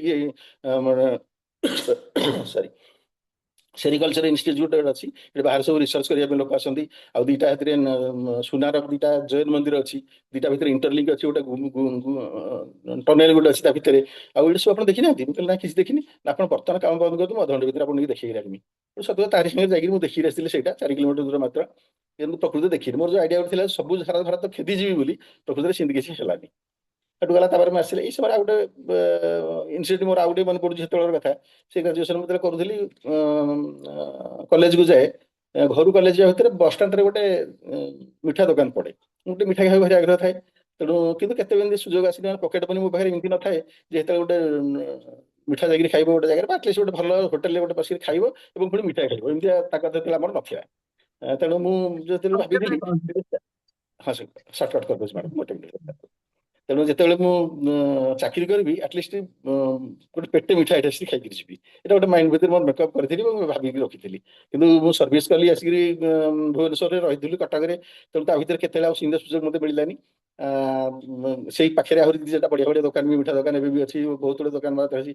ଫାଇନାନ୍ସିଆଲ କଣ୍ଡିସନ ବି ଭଲ ଅଛି, ଫିଜିକାଲ କଣ୍ଡିସନ ବହୁତ ବଢିଆ ଅଛି। ଏବେ ବି ମୁଁ ମିଠା ଖାଇପାରୁଛି, କିଛି ଅସୁବିଧା ନାହିଁ ଭଗବାନଙ୍କ ଦୟାରୁ। ଆଗ୍ରହ ବି ଅଛି, କିନ୍ତୁ ସେଇଭଳିଆ ଯୋଉ ପ୍ଲାନିଂ ମୋର ଥିଲା ସେଇଟା କିଛି ହେଇପାରିଲାନି। ତେଣୁ ଏଥିରୁ ଗୋଟିଏ ଶିକ୍ଷା ମତେ ମିଳିଲା ଯେ ଭଗବାନ ଯାହା ଚାହାନ୍ତି ସେଇଆ ହିଁ ହବ, ଆମେ ଯାହା ଚାହିଁବା ହେଇପାରିବନି। ତେଣୁ ଆମେ ଚାହିଁବା ଯେ ମୁଁ ଗୋଟେ ଜିନିଷ କରିଦେବି, ସେମିତି ହେଇକି କିଛି ହେଇପାରିବନି। ମୁଁ ଯଦି ନା ମିଠା ଖାଇପାରିଲି, ନା ସବୁ ଜାଗା ଭଲ ବୁଲି ପାରିଲି, ଯଦି ମୁଁ ଚାକିରି ଛାଡ଼ିକି ଆଉ ଗୋଟେ ଜାଗାକୁ ଯାଇଥିଲି ସେମିତି ବୁଲି ପାରିଲି, ସେମିତି କିଛି ହେଇପାରିଲାନି। କିନ୍ତୁ ଯୋଉଟା ମୁଁ ଭାବିନଥିଲି କେବେ ଯେତେ ଶୀଘ୍ର ମୋ ଚାକିରି ମିଳିବ ବୋଲି, ସେଇଟା କିନ୍ତୁ ମତେ ମିଳିଗଲା। ତେଣୁ ଏଥିରୁ ଗୋଟେ ଜିନିଷ ସମସ୍ତେ ମନେ ରଖିବା ଉଚିତ, ସମସ୍ତଙ୍କ ବିପରୀତ କାମରେ ଆସିବ, ଯେ ଭଗବାନ ଯାହା ଚାହିଁବେ ସେୟା ହବ, କିନ୍ତୁ ଆମେ ଆମର କର୍ତ୍ତବ୍ୟ କରିଚାଲିବା। ଯୋଗରେ ବି, ଗୀତାରେ ବି ଭଗବାନ ସେଇ କଥା କହିଛନ୍ତି ଯେ କର୍ମ କରିଯାଅ, ଫଳ ଆଶା ରଖନି। ଏକ୍ଜାକ୍ଟଲି ଭାଇ ନାହିଁ ମତେ ସେଇ କଥା କହିଥିଲେ, ତୁ ପରୀକ୍ଷା ଦେଇ ଚାଲ, କିନ୍ତୁ କେତେବେଳେ ରେଜଲ୍ଟ କଣ ହେଲା ତା ବିଷୟରେ ଚିନ୍ତା କରିବୁନି, ହେଲା ତ ହେଲା, ନହେଲେ ନାହିଁ ଛାଡ, ତାକୁ ଭୁଲିଯାଅ। ତାହେଲେ ସେଇଟା ହଉଛି ମୋର ଶିକ୍ଷା ଗୋଟେ ଜୀବନରେ। ଆଉ ବାସ୍ ଏବେ ତ ବଢିଆ ଆରାମରେ ଅଛି। ଯଦି ଆଉ କିଛି ସୁଯୋଗ ମତେ ମିଳିବ ତାହେଲେ ନିଶ୍ଚିତ ଭାବେ ତାକୁ ମୁଁ ଭଲ କାମ କରିବା ପାଇଁ ନିଶ୍ଚିତ ଭାବରେ ଆଗେଇ ଯିବି। ଏତିକି କହିକି ମୋର ବକ୍ତବ୍ୟ ଶେଷ କରିବି। ଧନ୍ୟବାଦ। ଧନ୍ୟବାଦ ସାର୍। ଆପଣଙ୍କ ରେଜଲ୍ଟ ବାହାରିବା ଦିନର ଖୁସି କେବେ ଭୁଲି ପାରିବେନି। ଆଉ ଭାଇ ଯାହା କହିଛନ୍ତି ଆପଣଙ୍କର ସତ କଥା, ଭଗବାନ ଯେତେବେଳେ ଯାହା ଚାହିଁବେ ସେଟା ନିଶ୍ଚୟ ହବ। କଥାରେ ଅଛି ପରା, ପତ୍ର ହଲିବନି, ଭଗବାନ ବିଚାରିଲେ ହିଁ ପତ୍ର ହଲିବ, ଭଗବାନ ଭାବିଲେ ହିଁ ସବୁ ଜିନିଷ ହବ। ଆମର କର୍ତ୍ତବ୍ୟ ଦୃଷ୍ଟିରୁ ଆମେ କର୍ମ କରିଯିବା, ସେଇଟା ବହୁତ ବଡ ଜିନିଷ। ବହୁତ ବହୁତ ଧନ୍ୟବାଦ। ଆମର ପରବର୍ତ୍ତୀ ନବାଗତ ସଦସ୍ୟ ହେଲେ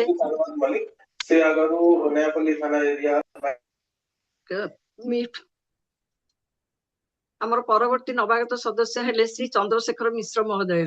ସାର୍ ଆପଣଙ୍କ ପରିଚୟ ପ୍ରଦାନ କରନ୍ତୁ ଓ ଗୋଟିଏ ଅଭୁଲା ସ୍ମୃତି ଆମ ସମସ୍ତଙ୍କୁ ଅବଗତ କରାନ୍ତୁ। ଶ୍ରୀ ଚନ୍ଦ୍ରଶେଖର ମିଶ୍ର।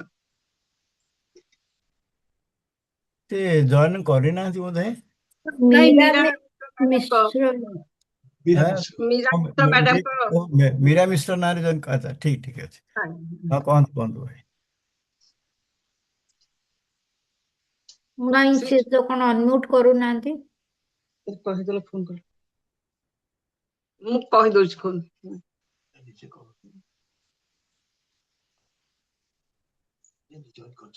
ନାଇଁ, ଜଏନ କରିଛନ୍ତି ତ, ସେ ମ୍ୟୁଟ ଅଛନ୍ତି ବୋଧେ।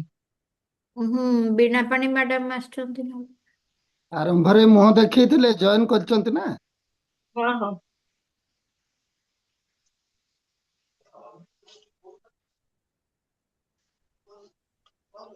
ହଁ ହଁ, ଆସିବେ।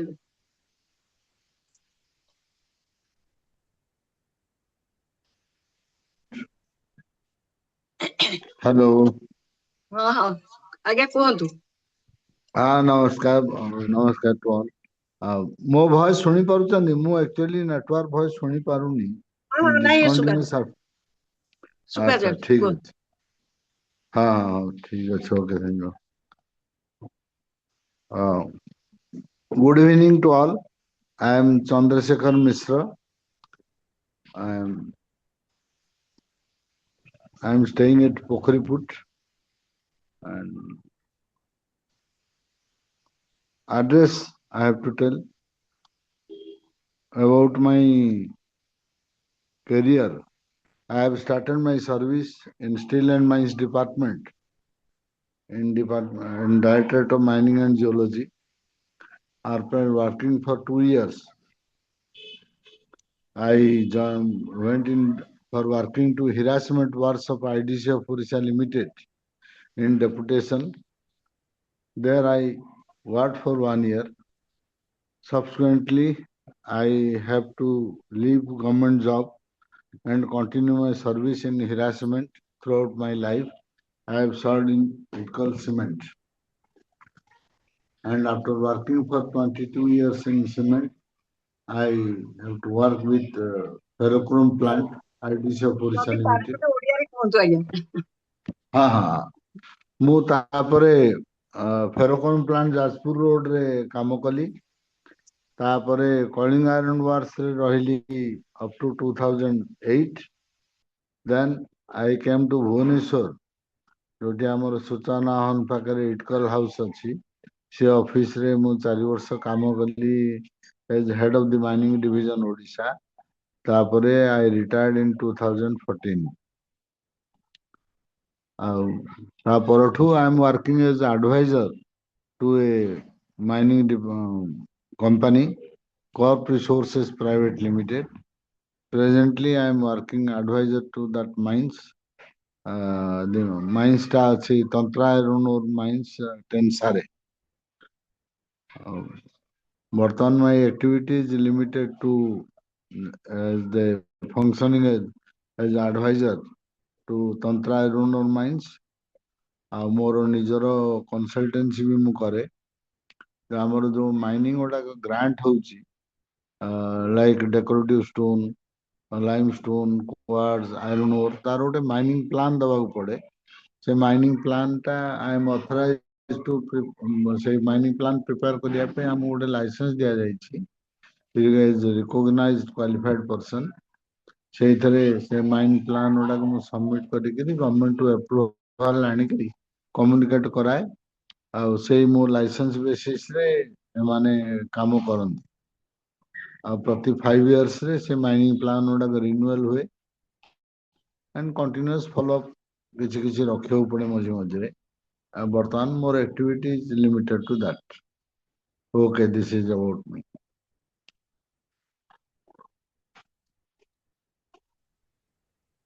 ଶୁଣିପାରୁଛନ୍ତି ମ୍ୟାଡାମ? ହଁ ଶୁଭୁଛି ହ୍ୟାଲୋ। ଆଜ୍ଞା ଶୁଭୁଛି। ହଁ ଶୁଭୁଛି ହଁ ଶୁଭୁଛି। ବର୍ତ୍ତମାନ ଆପଣଙ୍କର ଯେକୌଣସି ଗୋଟେ ମନେ ରଖିଥିବା ଗୋଟେ ସ୍ମୃତିଟେ କୁହନ୍ତୁ, ଗୋଟିଏ ଗୋଟିଏ ମାତ୍ର ସ୍ମୃତି କୁହନ୍ତୁ। ହଁ ମନେ ରଖିବା ଆପଣ ମନେ ସ୍ମୃତି ରଖିଥିବେ। ହିସାବରେ ମାନେ ମୁଁ ତ କାମ କରୁଥିଲି ଷ୍ଟିଲ୍ ଆଣ୍ଡ ମାଇନ୍ସରେ। ତାପରେ ମୁଁ ଗଲି ଯେତେବେଳେ ସିମେଣ୍ଟ ଫ୍ୟାକ୍ଟ୍ରି, ଇଟକଲ ସିମେଣ୍ଟ, ହୀରା ସିମେଣ୍ଟ ସେତେବେଳେ ଥିଲା, ହୀରା ସିମେଣ୍ଟ ୱାର୍କସ ବରଗଡ଼। ସେଟା only government plant in Odisha. ସେଇଥିରେ ଆମର ଶୁଭେନ୍ଦୁ ବଡ ଭାଇ, ଶୁଭେନ୍ଦୁ କୁମାର ଦାସ ବଡ ଭାଇ ବି ସେତେବେଳେ ଥିଲେ। ଆଉ ସେତେବେଳେ ସେ ମୁଁ ଜଏନ୍ କଲା ବେଳେ ସେ ବାହା ବି ହେଇନଥିଲେ। ତ ତାପରେ ସେତେବେଳେ ମୁଁ ଜଏନ୍ କଲି 1980 ମସିହାରେ। And it was A very challenging, ବଡ ଚ୍ୟାଲେଞ୍ଜିଂ ଥିଲା ମୋର ସେଇଠି ଜଏନ୍ କରିବାଟା। ମତେ ଡେପୁଟେସନ ନେଇଥିଲେ ଫ୍ରମ ଗଭର୍ଣ୍ଣମେଣ୍ଟ। କାହିଁକି ନା ସେତେବେଳେ ସମସ୍ତଙ୍କର ମନରେ ସନ୍ଦେହ ଥିଲା ଯେ ସିମେଣ୍ଟ ଫ୍ୟାକ୍ଟ୍ରିଟା ବନ୍ଦ ହେଇଯିବ ଚୁନପଥର ଅଭାବରୁ। ସେ ଚୁନପଥରକୁ ପରୀକ୍ଷା ଏମାନେ କରିଥିଲେ 2065 ମସିହାରେ। ତ ଭାବୁଥିଲେ ଚୁନପଥର 20-25 ବର୍ଷ ମ୍ୟାକ୍ସିମମ୍ ସପ୍ଲାଏ ହବ ବୋଲି ପ୍ରଥମେ ଆସେସମେଣ୍ଟ ହେଇଥିଲା। ତ 2085 ମସିହା ସୁଦ୍ଧା ସମସ୍ତେ ଆପ୍ରେହେଣ୍ଡ କରୁଥିଲେ ଯେ ଚୁନପଥର ଅଭାବରୁ ଫ୍ୟାକ୍ଟ୍ରିଟା ବନ୍ଦ ହେଇଯିବ। ଏଠୁ ଗଭର୍ଣ୍ଣମେଣ୍ଟରେ ଯେହେତୁ I was having experience in prospecting and exploration, ଯଦିଓ ମୋର 3 ବର୍ଷର ଅଭିଜ୍ଞତା ଥିଲା, ମତେ ଏଇଠୁ ପଠେଇଥିଲେ ସେଇଠି ଚୁନପଥର ସର୍ଭେ କରିକିରି ଜଣେଇବା ପାଇଁ ଯେ ଭେଦର ସଷ୍ଟେନେବୁଲ ରିଜର୍ଭ ମିଳିବ କି ନାହିଁ। ମୁଁ ସେଇଠି କାମ କଲି ଫର ଅବାଉଟ୍ 6 months।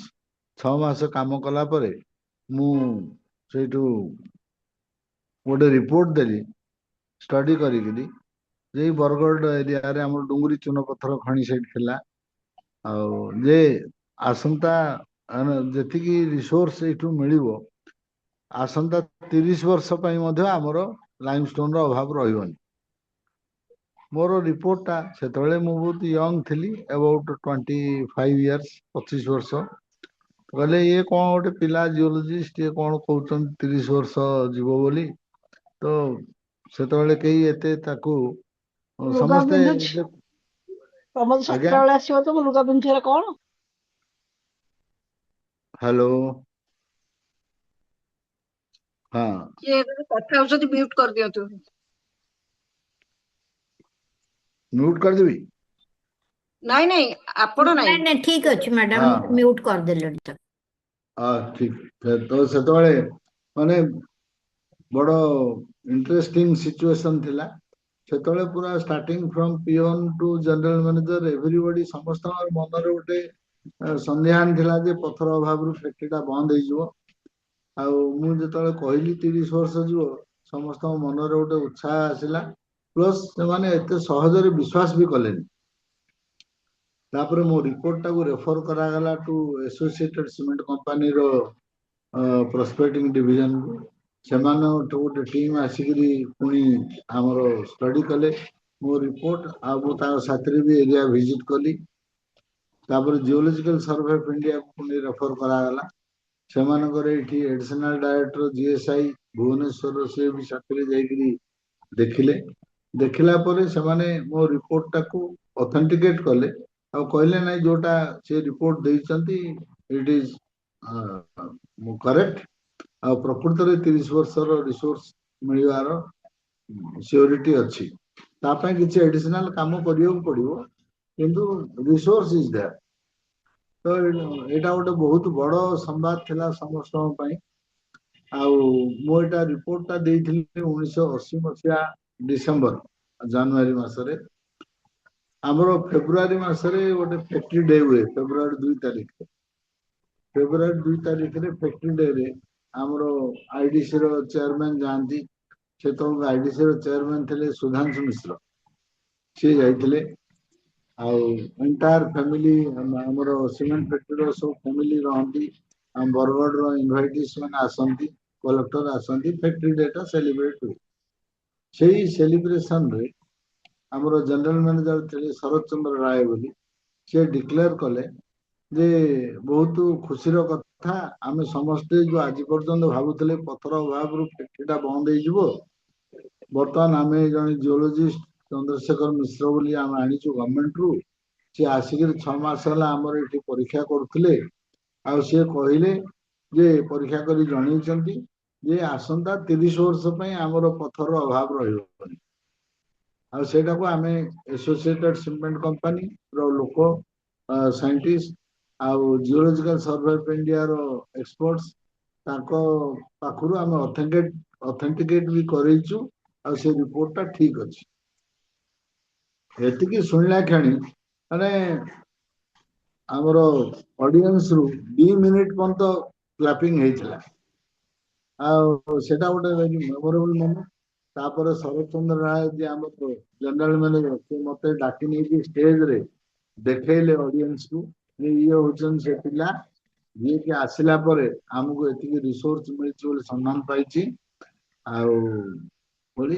दैट चैप्टर सेतिके रहिला तापर मोर तो गवर्नमेंट रु डेपुटेशन जाइथिली सेठू फेरी आसिया पे मु लेखि की देली लेखि देला परे बापा मना करथांती जे तोर एटा पेंशनेबल जॉब मु 79 पीएससी जॉइन करथि ओपीएससी पेंशनेबल जॉब आ तू कौन एटा छाड़ दे के पळेबू को तू कॉर्पोरेशन चाकरी सीमेंट फैक्ट्री रे डस्ट धुआं एतरे जखमा हेबार चांस अछि तेणु तू एठी रहना एपटे अन्य पटे सब एम्प्लॉई सब लोक सब ऑफिसर जीएम समस्त इंसिस्ट कले जे आपण गवर्नमेंट को जानतुनी एठी रह तो सेटा गोटे भारी क्रुशियल मोमेंट मो पई थिला मो गवर्नमेंट रे आसी बैक करी के रहिबी ना हिरासमेंट रे कंटिन्यू करी तो फाइनली मु सेठू मु मना कर देली जे मु नाही सेठू रहिबिनी मोर पेंशन टाकू फरगो करी के मु रहिबिनी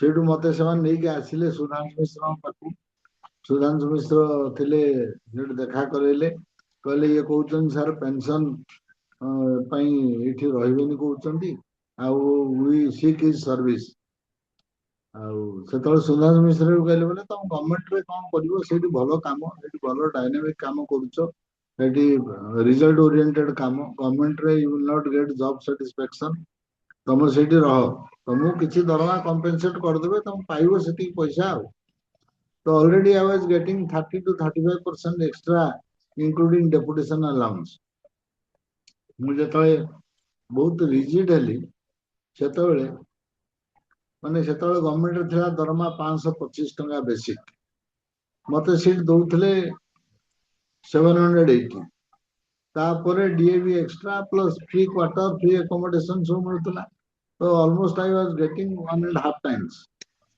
तापर सुधांशु मिश्र पाखे से कमिट कले जे सर से यदि एते पेंशन पई ये होचंती आमे तांगो इक्विवेलेंट टू 2 टाइम्स सैलरी आमे मैचिंग कंपनसेशन दे दू benefit to made my benefit to 2 times तो से मु पाउथली गवर्नमेंट रे इंक्लूडिंग डीए 700 के टंका मोर सेठी 1500 टंका कर देले दरमा बोले तुम तो 30 वर्ष आ गोटे सैलरी पाइला पेंशन कौन दरकार तुम 60 वर्ष पर आ 30 वर्ष बंचू भी नहीं क्या जना एनीवे बिकॉज ऑफ से लोकंकर जो स्नेह श्रद्धा आउ तांकर जो सर्विस रिकॉग्नाइजेशन आउ एप्रिसिएशन सेहित लगी मते इटकल सीमेंट रे बहुत दिन दीर्घ दिन चाकरी करिया पड़ला तापर फाइनली भी जतले सेटा एसोसिएटेड सीमेंट कंपनी नहीं गला सेतबेले मते आईडीसी रो चेयरमैन कहले we will not leave you from IDC तुमको आमे नहीं आसीबो तुमको एसएससी को जीवा को दबोनी because you have to work for other mines also तेणुकर मते से फेरोक्रोम प्लांट आ कलिंग आयरन वार्स रो माइंस भी सब डेवलपमेंट पई रखियो पड़ला देखियो पड़ला तापर फाइनली आउ आसिली इटकल हाउस रे आउ 5 वर्ष I work as head of the Odisha mining division तापर रिटायर कली तो हेटा गोटे मो जीवन रो बहुत satisfactory मोमेंट थिला with a short span of time 6-8 मास भीतर मु काम करिकरी मु जेतिकी रिपोर्ट देली एते लोक को मन रे श्रद्धा आनी पारिली आ समस्त एटा एप्रिशिएट भी कले तो एटा गोटे मोर जीवन रो बहुत सफल अनुभूति जोटा कि आज पर्यंत भी लोक मन पकांती और कहती भी एति कहली मु वक्तव्य शेष हो धन्यवाद सर सତରେ ଏମିତି ଅନୁଭୂତି ଜୀବନରେ କେବେ ଭୁଲି ହେବନି ଖଣିର ଆୟୁଷକୁ ଆପଣ 5 ବର୍ଷରୁ 30 ବର୍ଷ ପର୍ଯ୍ୟନ୍ତ ବଢେଇ ଦେଲେ ଆଉ ସବୁ କର୍ମଚାରୀଙ୍କୁ ଗୋଟେ ବଡ ସାହସ ଦେଲେ ସତରେ ଏଇଟା ଗୋଟିଏ ବହୁତ ବଡ କଥା ଆଉ ଏଇଟା ଗୋଟେ ବହୁତ ଭଲ ସ୍ମୃତି ଆପଣଙ୍କ ଜୀବନରେ ରହି ଯାଇଥିବ ଏଇଟା ବହୁତ ଅଭୁଲା ସ୍ମୃତି ଆପଣଙ୍କୁ ବହୁତ ବହୁତ ଧନ୍ୟବାଦ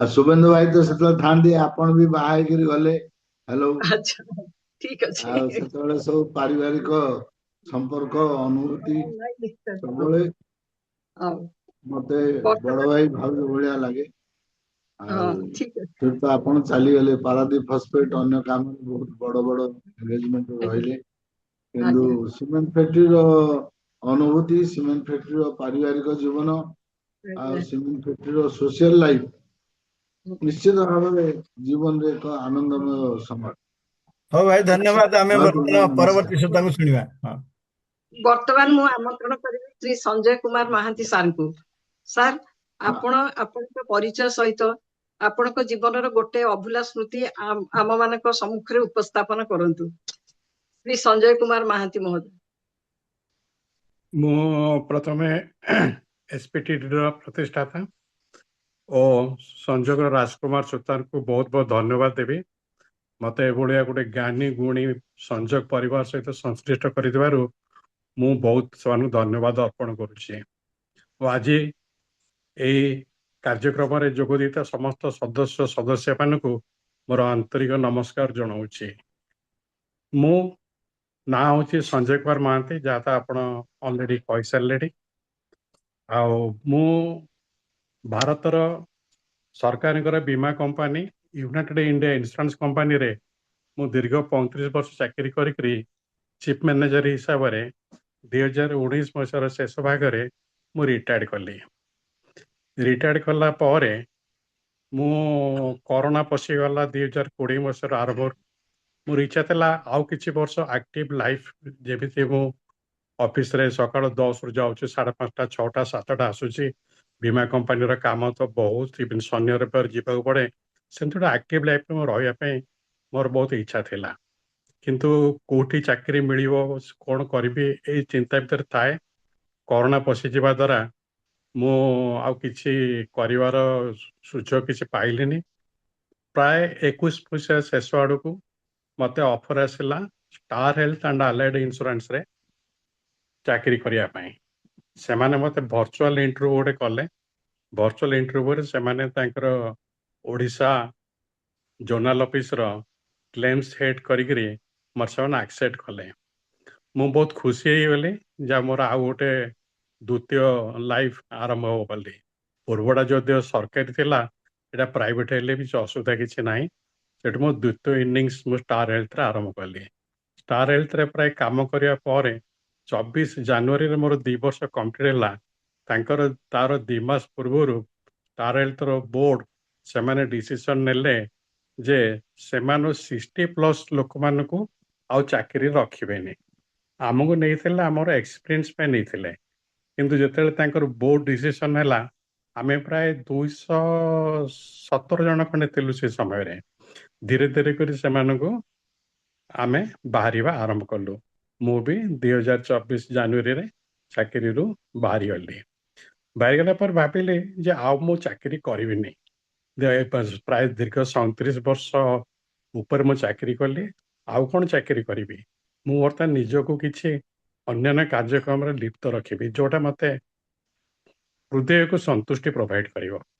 ସେ ହିସାବ ନେଇକରି ଯଦି ମୋତେ କିଛି ବ୍ରୋକରେଜ ଫାର୍ମରୁ ଚାକିରିର ଅଫର୍ ଆସୁଥିଲା, କିନ୍ତୁ ମୁଁ ଆଉ ଗ୍ରହଣ କରିବା ପାଇଁ ସେମାନଙ୍କୁ ମନା କରିଦେଲି। ଭାବିଲି କ'ଣ ମୁଁ କରିବି ଅବିକା ତ ଆଉ କିଛି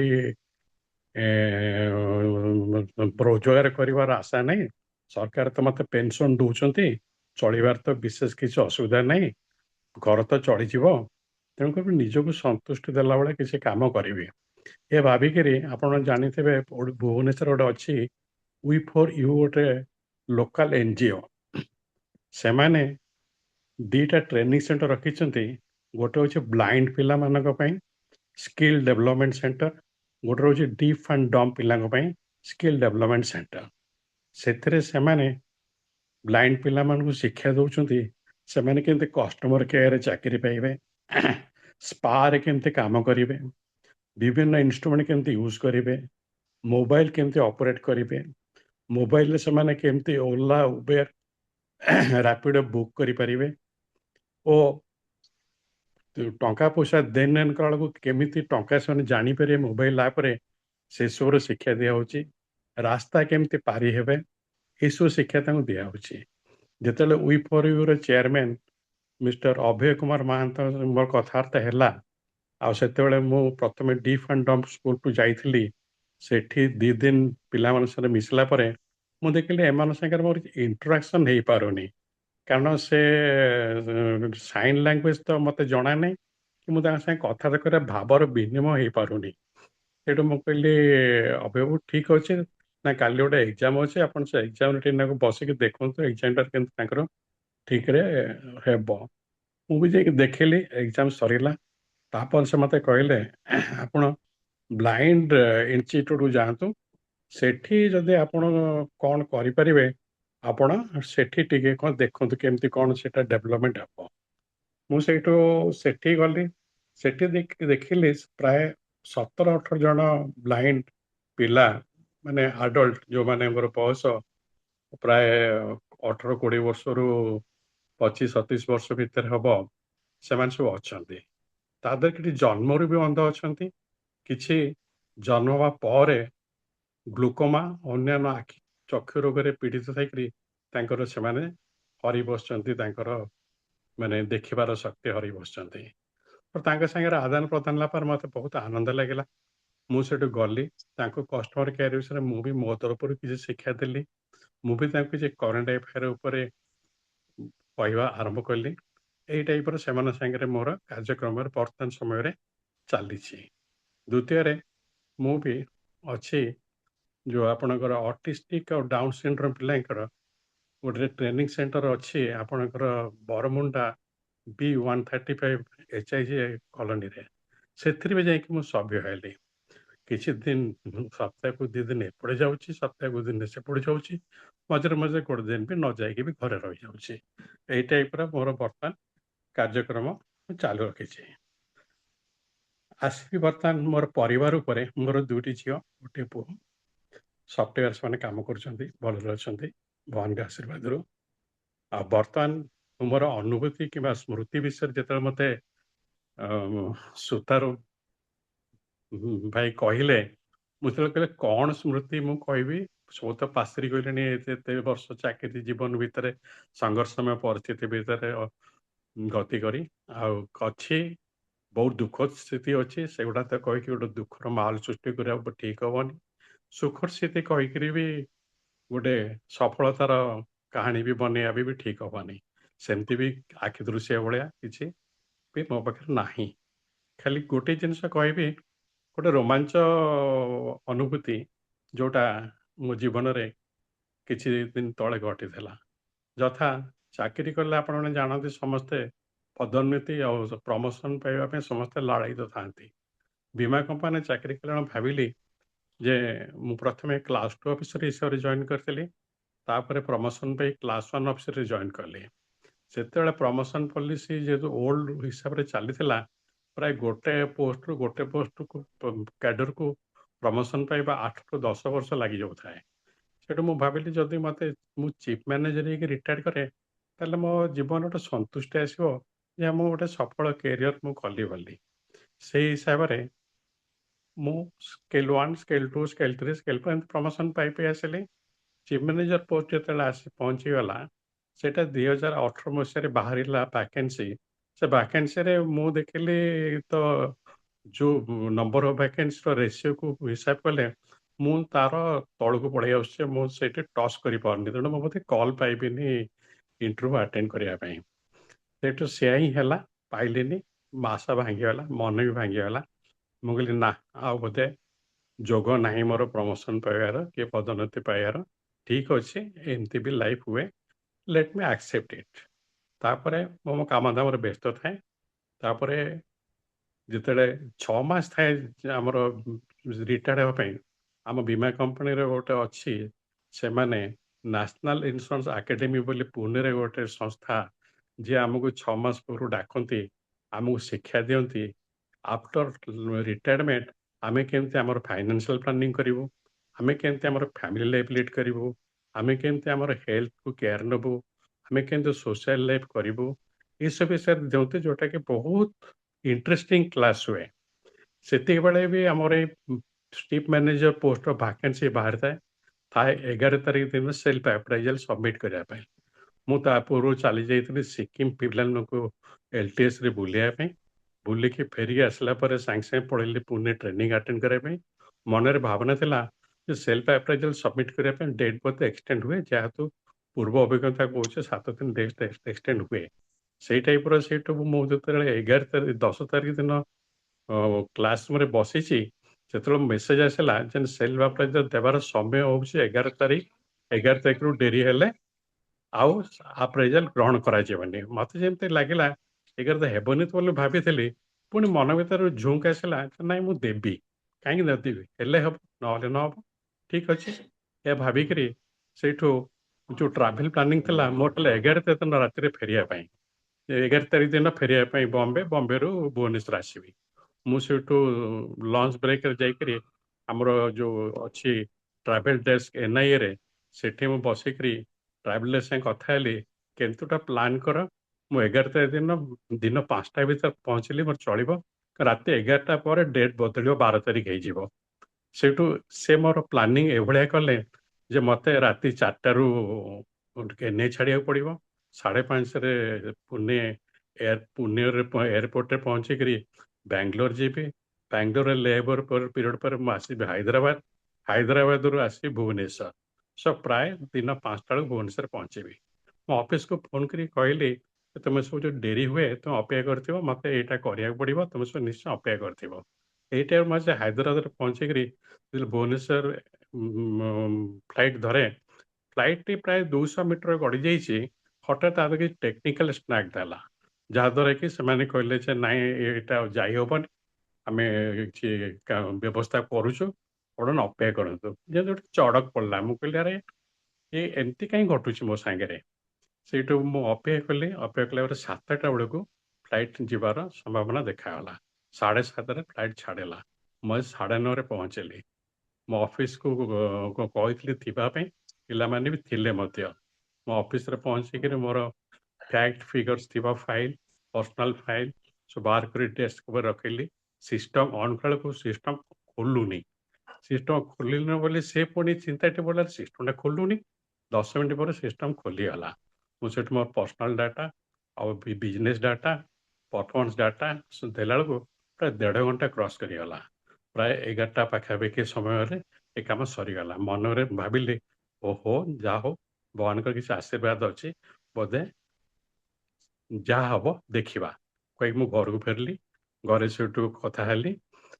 ସେଠୁ କିଛି ଦିନ ପରେ ଆସିଲା କଲ୍ ଯେ ମେ 6 ତାରିଖରେ ପରୀକ୍ଷା ଦେବା ପାଇଁ କଲିକତାରେ ରିଜନାଲ ଅଫିସକୁ ଯିବାକୁ ପଡ଼ିବ। ସେଇଠୁ ମୁଁ ଟ୍ରେନରେ ଟିକେଟ କଲି। 4 ତାରିଖରେ ଯିବା ପାଇଁ କଲିକତା, 7 ତାରିଖରେ ଫେରିବା ପାଇଁ ଟିକେଟ କଲି। ଆପଣମାନେ ଅନୁଭବ କରିଥିବେ ମେ 2 ତାରିଖରେ ଫନି ବାତ୍ୟା ହେଲା। ଫନି ବାତ୍ୟାରେ ପ୍ରାୟ ଭୁବନେଶ୍ୱର, ପୁରୀ ଆଉ କଟକର କିଛି ଅଂଶ ଟୋଟାଲି ଆଫେକ୍ଟେଡ୍ ହେଇଗଲା, ଯାହାଦ୍ୱାରା କି ନା ଲାଇନ୍ ରହିଲା, ନା କିଛି ପାଣିର ପ୍ରୋଭିଜନ କିଛି ରହିଲା। କିନ୍ତୁ ମୋର ଅଫିସଟା ଯେହେତୁ ଇଟକୋ ଟାୱାରରେ ଥାଏ, 10th ଫ୍ଲୋରରେ ଥାଏ, ଇଟକୋ ଟାୱାର ବଡ଼ ବଡ଼ ଜେନେରେଟର ସେଟ୍ ଲଗାଇଥାଏ। ସେଠି ଆମର ଏସି କାମ କରିଥାଏ। ଘରେ ଆଉ ପିଲାଙ୍କ ପାଇଁ ତ ଆଉ ପାଣି ଆମେ ଡାକିକିରି ଲୋକଙ୍କୁ ପଇସା ଦେଇକିରି ଇନଭର୍ଟର ତ ଚାଲିଲାନି ବେଶୀ ଦିନ। ଆମେ ଉଠଉଥିଲୁ, କିନ୍ତୁ ସେ ଉଠିବା ତ ସମ୍ଭବ ହେଲାନି। ପିଲାମାନେ କହିଲେ ଆମେ ଯାଉଛୁ, ଆମ ମାନେ ଶ୍ୱଶୁର ଘର ମୋର ଭଦ୍ରକ, ସେଠିକି ସେମାନେ ଗଲେ ଭାରି। ସେମାନେ ଗଲା ପରେ ମୁଁ ସେଇଠୁ କହିଲି, ଆରେ ମୁଁ ହେଲେ କ'ଣ କରିବି? ଟ୍ରେନ୍ ଟିକେଟ୍ ବୋଧେ ଟ୍ରେନ୍ ଚାଲିବ, ଦେଖିଲାକୁ ଟ୍ରେନ୍ ସବୁ କ୍ୟାନସଲ ହେଇଗଲା। ଟ୍ରେନ୍ ଯେମିତି କ୍ୟାନସଲ ହେଇଗଲା, ମୁଁ ସେଇଠୁ ଟ୍ରାଭେଲ ମାନଙ୍କୁ ଡାକିଲି ଯେ ମୋତେ ତୁମେ ଏୟାର ଟିକେଟ୍ କରିଦିଅ, ମୁଁ କେମିତି କଲିକତାରେ ଯାଇ ପହଞ୍ଚିବି ଡ୍ୟୁ ଟାଇମ୍ରେ। କଲିକତାରେ ପହଞ୍ଚିବା ସମ୍ଭବ ହେଲାନି, କାରଣ କାହାର ଇଣ୍ଟରନେଟ୍ ଚାଲୁନି। ସେଠୁ ମୁଁ ଏୟାରପୋର୍ଟକୁ ଗଲି। ଏୟାରପୋର୍ଟରେ ଯାଇକରି ବହୁତ ଚଢ଼ା ରେଟ୍ରେ ଭୁବନେଶ୍ୱର କଲିକତା ଗୋଟେ ଟିକେଟ୍ କିଣିଲି। କହିଲି ଯାହା ହଉ ଟିକେଟ୍ଟା ମିଳିଗଲା, ବର୍ତ୍ତମାନ ମୁଁ ଯାଇକି ପହଞ୍ଚିଯିବି ମୋ ଇଣ୍ଟରଭ୍ୟୁ ଜାଗାରେ। ସେଠୁ ସେଇଦିନ ଯାଇକରି ପହଞ୍ଚିଲି ଏୟାରପୋର୍ଟରେ। ପ୍ରାୟ ଘଣ୍ଟେ ଖଣ୍ଡେ ଫ୍ଲାଇଟ୍ ଲେଟ୍ ଥାଏ। ସେଠୁ ମୁଁ ବସିଲି। କଲିକତା ଏୟାରପୋର୍ଟରେ ପହଞ୍ଚିଲା ବେଳକୁ ତାକୁ ଲ୍ୟାଣ୍ଡିଂ କରିବା ପାଇଁ ପରମିଶନ ମିଳୁନି।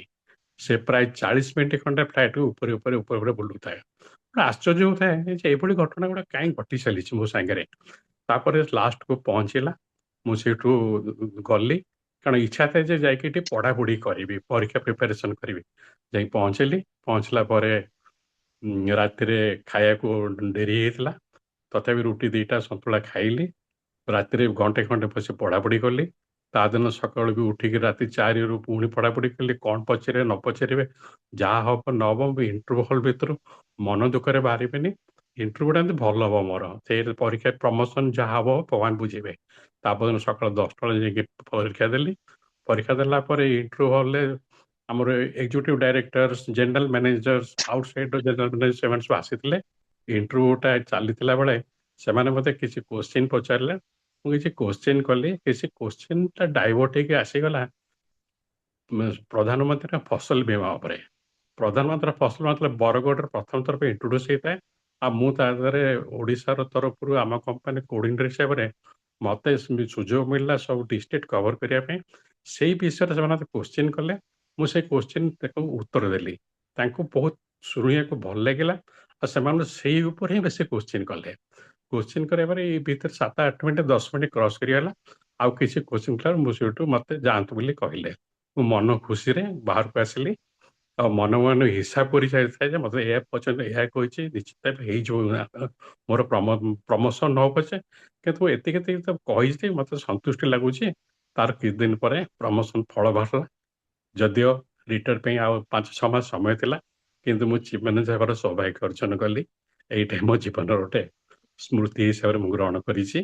ଆପଣମାନଙ୍କ ଆଗରେ ବର୍ଣ୍ଣନା କଲି। କାହାକୁ କେମିତି ଲାଗି ତ ମୁଁ ଜାଣିନି। ମୁଁ ପୁନର୍ବାର ଆପଣମାନଙ୍କୁ ସମସ୍ତଙ୍କୁ ମୋର ଅନ୍ତରରୁ ନମସ୍କାର ଜଣାଉଛି ଆଉ ଧନ୍ୟବାଦ ଜ୍ଞାପନ କରୁଛି ମୋତେ ଏମିତି ଗୋଟେ ସୁଯୋଗ ଦେଇଥିବାରୁ। ଧନ୍ୟବାଦ। ଧନ୍ୟବାଦ ସାର୍। ଧନ୍ୟବାଦ ସାର୍। ଆପଣ ଆପଣଙ୍କ ପଦୋନ୍ନତି ବିଷୟରେ କହିଲେ। ଆପଣ ଲକ୍ଷ୍ୟସ୍ଥଳରେ ପହଞ୍ଚି ପାରିଥିଲେ। ଏତେ କଷ୍ଟ, ଏତେ ବାଧାବିଘ୍ନ ସତ୍ତ୍ୱେ ଆପଣ ପ୍ରମୋସନ ପାଇଲେ ବହୁତ ଖୁସି ହେଇଥିବେ। ଏଇଟା ଆପଣଙ୍କର ବହୁତ ବଡ ନିଶ୍ଚୟ ଅଭୁଲା ନିଶ୍ଚୟ ସ୍ମୃତି। ନିଶ୍ଚୟ ନିଶ୍ଚୟ ନିଶ୍ଚୟ ବହୁତ ଖୁସି ଲାଗିଥିଲା ମତେ। ବହୁତ ଧନ୍ୟବାଦ। ବହୁତ ଧନ୍ୟବାଦ। ଏଥର ଶ୍ରୀମତୀ ବୀଣାପାଣି ସାହୁ ମହୋଦୟଙ୍କୁ ଡାକିବା ବା ତାଙ୍କର ହେଲା ନା ନାଇଁ ଠିକ ରେ ଜଏନ୍ ତ କରିଛନ୍ତି, ଡାକନ୍ତୁ। ତେବେ ବର୍ତ୍ତମାନ ମୁଁ ଆମନ୍ତ୍ରଣ କରିବି ଶ୍ରୀମତୀ ବୀଣାପାଣି ସାହୁ ମହୋଦୟଙ୍କୁ। ଆପଣ ଆପଣଙ୍କ ପରିଚୟ ପ୍ରଦାନ କରି ଅଭୁଲା ସ୍ମୃତି ବିଷୟରେ କହିବାକୁ ଅନୁରୋଧ। ଶ୍ରୀମତୀ ବୀଣାପାଣି ସାହୁ ମହୋଦୟା,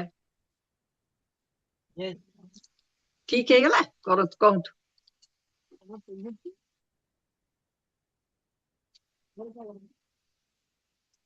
ନାଇଁ ତଥାପି ଶୁଭୁନି। ମୁଁ ବୀଣାପାଣି ସାହୁ, ଜଣେ ଲେଖିକା। ମୋର ଜନ୍ମ ପୁରୀ ସହର। ଆଜ୍ଞା ଶୁଭୁଛି? ଏବେ ଟିକେ ଶୁଭିଲା, ହଁ କୁହନ୍ତୁ। ମୁଁ ଟିକେ ପାଖକୁ ନେଇଯାଉଛି। ଶୁଭୁନି ବି ଥରେ କୁହନ୍ତୁ ଆଜ୍ଞା। ମୋର ଜନ୍ମ ପୁରୀ ସହରରେ। ମୁଁ ହଁ ପୁରୀ ଶୁଭିଲା। ଜିଲ୍ଲା ସ୍କୁଲ, ପୁରୀ ଏସଏସ୍ କଲେଜରେ ପାଠ ପଢି ସାରିଲା ପରେ ନିମ୍ବାରୁ ଦର୍ଶନ ଶାସ୍ତ୍ରରେ କରିଥିଲି, MA କଲି।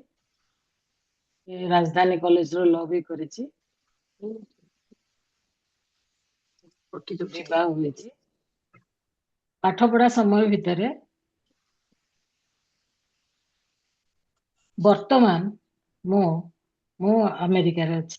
ଯଦିଓ ମୋର ଘର ଭୁବନେଶ୍ୱରର ପାଣ୍ଡବ ନଗର ଅଞ୍ଚଳ। କିଛି ସମୟ ଦୂରେ ଏଠି ରହିଛି। ଏଇଠି ଆମର ଆମେରିକାର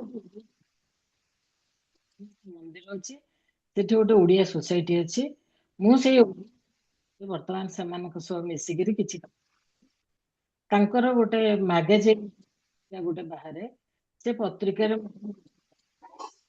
ମୁଁ କିଛି ଲେଖା ଦଉଛି, କିଛି ଲେଖା ନିଜକୁ ଏମିତି ମୁଁ ନିୟୋଜିତ କରି ରଖିଛି। ଆଉ ମତେ କଣ କରିବାକୁ ଭଲ ଲାଗେ? ମତେ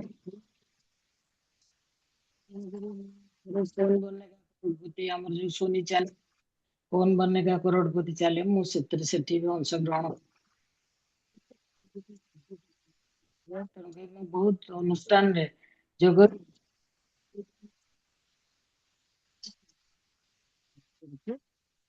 ଆପଣ ଟିକେ ଯେମିତି ରହିକିରି କହୁଛନ୍ତି ସେମିତି କୁହନ୍ତୁ, ଶୁଭୁଛି। ଆଉ ପରିବାର ବିଷୟରେ କୁହନ୍ତୁ। ମୋ ପରିବାରରେ ମୋର 2ଟି ପୁତ୍ର ଆଉ ଗୋଟିଏ ସମସ୍ତେ ବିବାହିତା, ସମସ୍ତେ ନିଜ ନିଜ ପରିବାରରେ ଅଛନ୍ତି, ବ୍ୟସ୍ତ ଅଛନ୍ତି।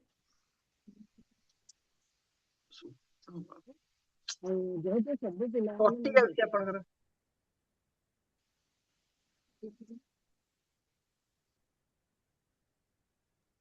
ଦେଖନ୍ତୁ, ଯଦି କୁହନ୍ତୁ ଆଜ୍ଞା। ନ ହଉଛି କହିଦିଅନ୍ତୁ। ହଁ।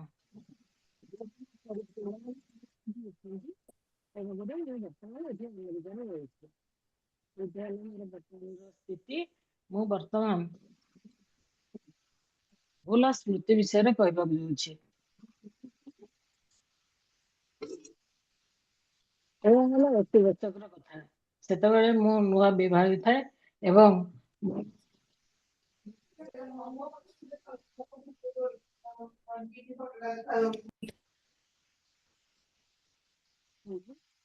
ଲୋକେସନ ଚେଞ୍ଜ କରନ୍ତୁ ଆପଣଙ୍କର, ସେଇ ଲୋକେସନରେ ଇଣ୍ଟରନେଟ ଆସୁନି।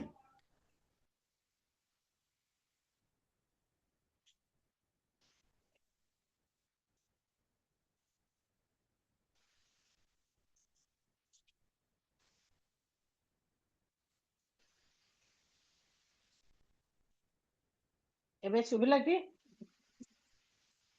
ଆଜ୍ଞା। ହଁ ଶୁଭୁଛି।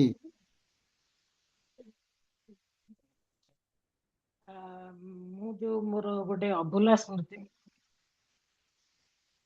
ସେଇଠି ହେଲା 80 ଦଶକର କଥା। ମୁଁ କାମ କରୁଥିଲେ ଓଡିଶା ଖଣି ନିଗମରେ, ବଡବିଲ ଆପଣ ମାନେ ସମସ୍ତେ ଜାଣନ୍ତି, କେନ୍ଦୁଝରର ଗୋଟେ ଉପାନ୍ତ ଅଞ୍ଚଳ, ଯୋଉଟା ସେଠି ବଡବିଲରେ ସାଧାରଣତଃ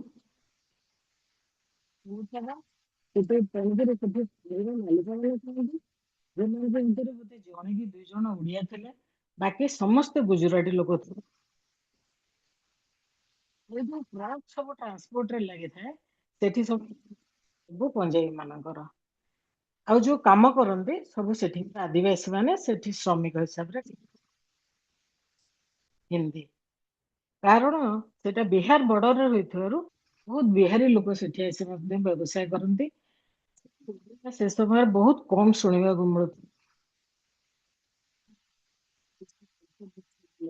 ସେମାନେ ଟିକେ ଓଡ଼ିଆରେ କଥା ହେଇଥିଲେ, ନହେଲେ ପ୍ରାୟ ସମସ୍ତେ ହିନ୍ଦୀରେ ଆମେ କଥା ହଉ। ଏଇ ସମୟରେ କିଛି ଶାସନ କରାଗଲା ଯେ ଗୋଟେ ମନ୍ଦିର ଶାସନ କରାଗଲା ଦୁଇଟି ପ୍ରଥମଟି ହେଲା ଏ ଅଞ୍ଚଳରେ କୌଣସି ମନ୍ଦିର ନଥିଲା। ଦ୍ୱିତୀୟ କଥା ଶୁଭୁନି ହେଲା ଆଜ୍ଞା। ସେଠି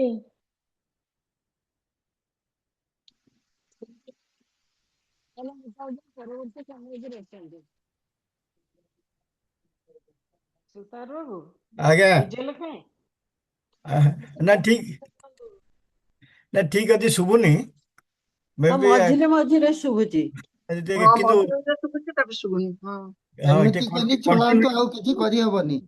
କଣ୍ଟିନ୍ୟୁଟି ଟିକେ ରହୁନି ଆଉ କଣ ଏ ହଉଛି କଥା। ହଁ ଆଉ କଣ କହିବାର ଅଛି କହିଛନ୍ତି, ଦେଖିବା କେତେ ଆମେ କରୁଛୁ ତାପରେ ବନ୍ଦ କରିବା। କହିଦିଅ କହିଦିଅ।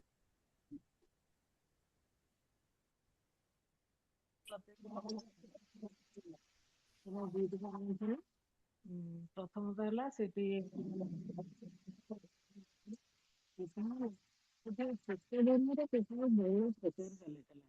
ତେଣୁକରି ଯୋଉ ଖଣି ସେମାନେ ମିଶିକି ଯେ ଆମେ ଏଠୁ ଗୋଟେ ମନ୍ଦିର ପ୍ରତିଷ୍ଠା କରିବା। ତାଙ୍କୁ ଦାୟିତ୍ୱ ଦିଆଗଲା ଏସବୁ ମନ୍ଦିର OMC ମାନେ ଓଡ଼ିଶା ମାଇନିଂ କର୍ପୋରେସନ ସେଇଠି ମନ୍ଦିର ତିଆରି ହୁଏ। ଆଉ ମୁଁ ଯେହେତୁ ପୁରୀର ଝିଅ ଏଇସବୁ କାମରେ ମୋ ସ୍ୱାମୀଙ୍କ ସହ ଛୋଟ ପ୍ରଗତି ମନ୍ଦିର ତିଆରି ଶେଷ ହବାକୁ ବସିଲା, ସବୁ ମିଟିଂ ହଉଥାଏ। ଆମେ ପୁରୀରୁ ଯାଇ ଜଗନ୍ନାଥ, ବଳଭଦ୍ର, ସୁଭଦ୍ରାଙ୍କୁ ଆଣିବାକୁ ସ୍ଥିର କଲୁ। ଆମର ଯିଏକି ମୋ ଝିଆରୀ ଜଗନ୍ନାଥ, ବଳଭଦ୍ର, ସୁଭଦ୍ରା ଆଣିବାକୁ ସ୍ଥିର କଲୁ।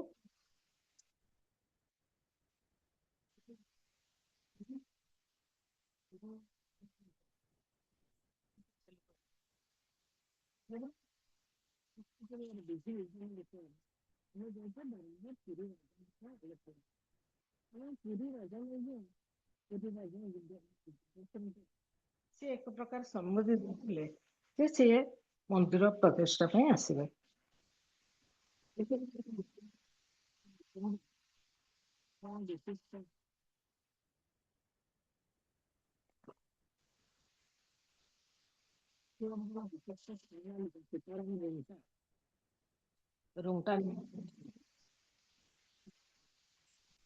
ସେ ମଧ୍ୟ ମନ୍ଦିରକୁ ବହୁତ ସାହାଯ୍ୟ କହିଲେ। ଯେମିତିକି ସେ କହିଲେ ମୁଁ ରାଜସ୍ଥାନ ଜୟପୁରରୁ ତିଆରି ରାମ, ଲକ୍ଷ୍ମଣ, ସୀତାଙ୍କ ପ୍ରତିମୂର୍ତ୍ତି ଏତିକି ବେଳେ ଯେ ଆପଣ ତ ଦ୍ୱାରିକା ପୀଠର ଯୋଉ ଶଙ୍କରାଚାର୍ଯ୍ୟ ଅଛନ୍ତି ସରସ୍ୱତୀ ମହାରାଜ, ତାଙ୍କର ଏତେ ବଡ ଭକ୍ତ ମନ୍ଦିର ପ୍ରତିଷ୍ଠା କରିବା ପାଇଁ ଆଣୁନା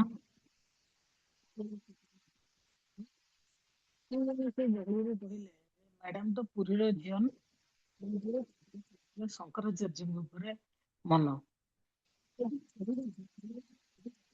କରୁଥିଲୁ। ସେତେବେଳେ ପୁରୀ ଏବଂ ସେତେବେଳେ ପୁରୀର ଗୋବର୍ଦ୍ଧନ ପୀଠର ଶଙ୍କରାଚାର୍ଯ୍ୟ ଥିଲେ ନିରଞ୍ଜନ ଦେବ ଶର୍ମା ମହାରାଜ। ସେ ତାଙ୍କର ଇଚ୍ଛା ଥିଲା ଯଦିଓ ମନ୍ଦିର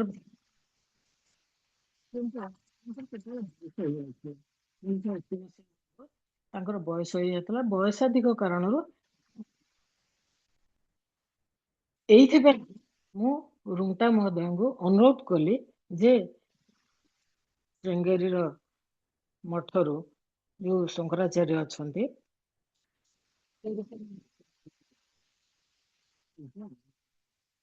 ଜଣା ନାହିଁ କେମିତି ସେ ରାଜି ହେଇଗଲେ। କ୍ରମେ ସମୟ ଆସିଲା, ମନ୍ଦିର ପ୍ରତିଷ୍ଠାର ସମୟ ଆସିଲା, ଦ୍ୱାରକାର ଶଙ୍କରାଚାର୍ଯ୍ୟ ବୁଝିଲେ ପୁରୀର ଜଗନ୍ନାଥ ମହାରାଜ ସେ ଥିଲେ ବଡ଼ବିଲରେ। ଆମର କ୍ରିୟା ଯୋଗୀ ହରିହରାନନ୍ଦ ଗିରି ସେ ମଧ୍ୟ ଆସି ପହଞ୍ଚିଲେ। ମୋର ସୌଭାଗ୍ୟ ସହ ଏ ସମସ୍ତଙ୍କୁ ନିମନ୍ତ୍ରଣ କରିବାକୁ ଯାଇଥିଲି ଏବଂ ସବୁ କିଛି ଯେହେତୁ ଆମେ ମନ୍ଦିରର କର୍ତ୍ତା ହେଉଥିଲୁ ମହାରାଜା ମନ୍ଦିରରେ ରତ୍ନବେଦୀର ପ୍ରତିଷ୍ଠା କରାଇଲେ।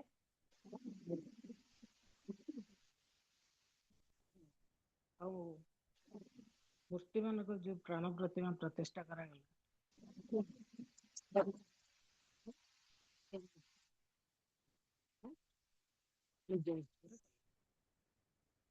ସେ ସମୟରେ ହରିହରାନନ୍ଦ ଗିରି ସେ ଯୋଉ ଭଜନ କୀର୍ତ୍ତନ ସେ ସବୁ ହଉଥିଲା।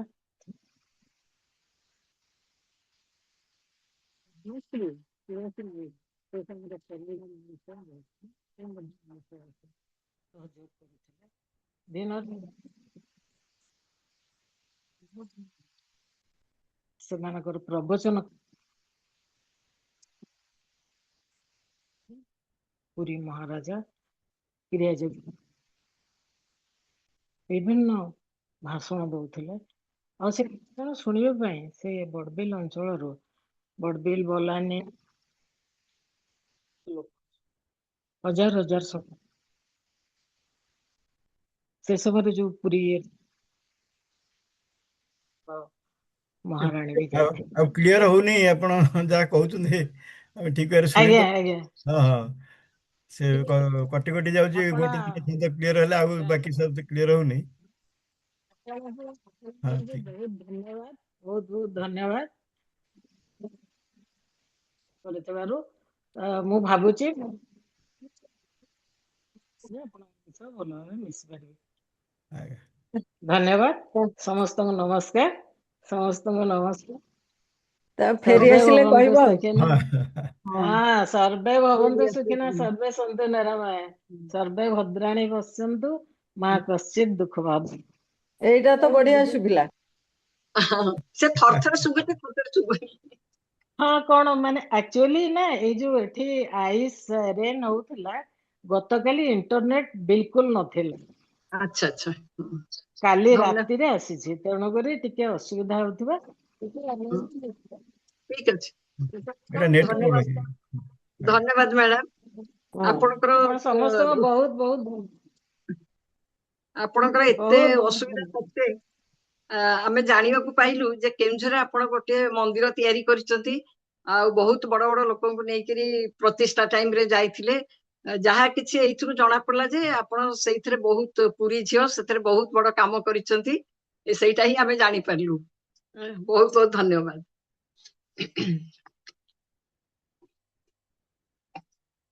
ଆମେ ଆଜି 4 ଜଣ ନବାଗତ ସଦସ୍ୟ ଓ ସଦସ୍ୟଙ୍କ ଠାରୁ ତାଙ୍କ ପରିଚୟ ସାଙ୍ଗେ ସାଙ୍ଗେ ତାଙ୍କର ଅଭୁଲା ସ୍ମୃତି ଶୁଣିଲେ। ସମସ୍ତଙ୍କର ବକ୍ତବ୍ୟ ଅତି ସୁନ୍ଦର ଥିଲା। ଶ୍ରୀ ପ୍ରଶାନ୍ତ କୁମାର ନନ୍ଦ ସାର୍ ତାଙ୍କର ଚେଷ୍ଟା ଓ ସଫଳତା ବିଷୟରେ କହିଥିଲେ। ଶ୍ରୀ ଚନ୍ଦ୍ରଶେଖର ମିଶ୍ର ସାର୍ ତାଙ୍କ ଯୁବ ଅବସ୍ଥାରେ ଏତେ ବଡ କାମ କରି ସମସ୍ତଙ୍କ ମନରେ ଗୋଟିଏ ଆଶାର କିରଣ ଦେଇଥିଲେ, ବହୁତ ବଡ କଥା। ଶ୍ରୀ ସଞ୍ଜୟ କୁମାର ମହାନ୍ତି ବୀମା କମ୍ପାନୀରେ ଚାକିରି ସମୟରେ କେତେଟା ଅନୁଭୂତି କହିଲେ। ଫ୍ଲାଇଟ୍ ଅସୁବିଧା ସତ୍ତ୍ୱେ ସେ ତାଙ୍କର ଟାର୍ଗେଟରେ ପହଞ୍ଚି ପାରିଥିଲେ। ବୀଣାପାଣି ମ୍ୟାଡାମ ତାଙ୍କ ବକ୍ତବ୍ୟରେ ବଡ଼ବିଲ ମନ୍ଦିର ବିଷୟରେ ତାଙ୍କ ଅଭୁଲା ସ୍ମୃତି କହିଲେ। ଯାହା ବି ଜାଣିଲୁ ଯେ ସେ ମନ୍ଦିର ବିଷୟରେ କହିଲେ ବୋଲି। ବର୍ତ୍ତମାନ ଆମେ ଆମ କାର୍ଯ୍ୟକ୍ରମର ଶେଷ ପର୍ଯ୍ୟାୟରେ ପହଞ୍ଚି ଯାଇଛେ। କାର୍ଯ୍ୟକ୍ରମକୁ ସଂଯୋଜନା କରିବା ପାଇଁ ମତେ ସୁଯୋଗ ଦେଇଥିବାରୁ ମୁଁ ଶ୍ରୀ ରାଜକୁମାର ସୁତାର ଭାଇ ଓ ଶ୍ରୀ ବିଭୂତି ଭୂଷଣ ଭାଇଙ୍କୁ ମୋର ଆନ୍ତରିକ କୃତଜ୍ଞତା ଜଣାଉଛି। ବର୍ତ୍ତମାନ ମୁଁ ଆମନ୍ତ୍ରଣ କରିବି ଶ୍ରୀ ଗୋପାଳ କିଶୋର भाई को गोपाल बिशोई भाई को जे कि धन्यवाद अर्पण करी कार्यक्रम को समापन करिवे। नमस्कार, जय जगन्नाथ। श्री गोपाल बिशोई भाई।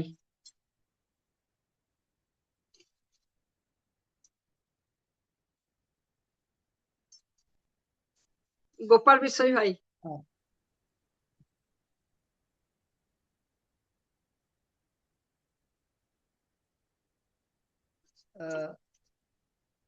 ସଂଯୋଗରେ ଆଜିର ଆଭାସୀ କାର୍ଯ୍ୟକ୍ରମରେ ଉପସ୍ଥିତ ସମସ୍ତ ଭାଇ ଭଉଣୀଙ୍କୁ ମୋର ଶୁଭ ସନ୍ଧ୍ୟା ଓ ପ୍ରଣାମ। ମୁଁ ଭାବୁଛି ଶୁଭୁଥିବ ବୋଲି। हाँ हाँ सब शुभ। ଆଜ୍ଞା ଆଜ୍ଞା ଆଜ୍ଞା। ଏହା ଆଜି ଆମର ଥିଲା 202ତମ ଆଭାସୀ କାର୍ଯ୍ୟକ୍ରମ। ଆପଣ ସମସ୍ତେ ଜାଣିଛନ୍ତି ବରିଷ୍ଠ ନାଗରିକ ସଂଗୋଷ୍ଠୀ ଆମ ସହରରେ, ରାଜ୍ୟରେ, ଦେଶରେ, ଦେଶ ବାହାରେ ବହୁତ ଅଛି, କିନ୍ତୁ ସଂଯୋଗ ଏକ ନିଆରା ଗୋଷ୍ଠୀ, ଏକ ବିରଳ ଗୋଷ୍ଠୀ।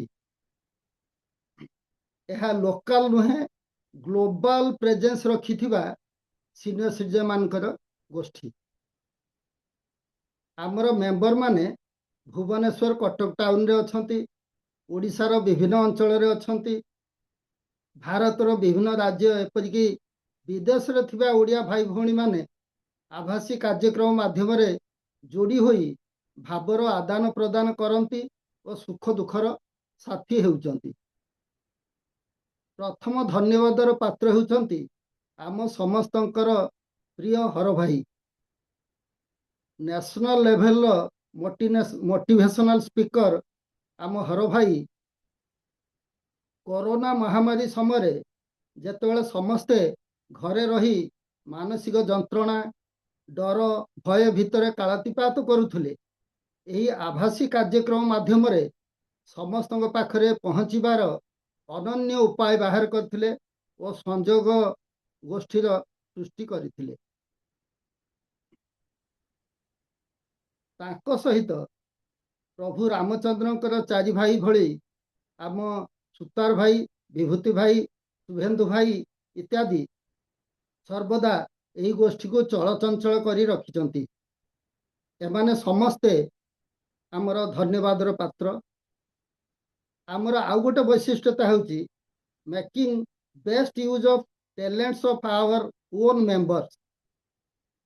ସବୁବେଳେ ଆମର ମେମ୍ବର ମାନେ ବିଭିନ୍ନ ସମୟରେ ବକ୍ତା ସାଜି ଅନ୍ୟମାନଙ୍କୁ ଜ୍ଞାନ ବାଣ୍ଟିଥାନ୍ତି।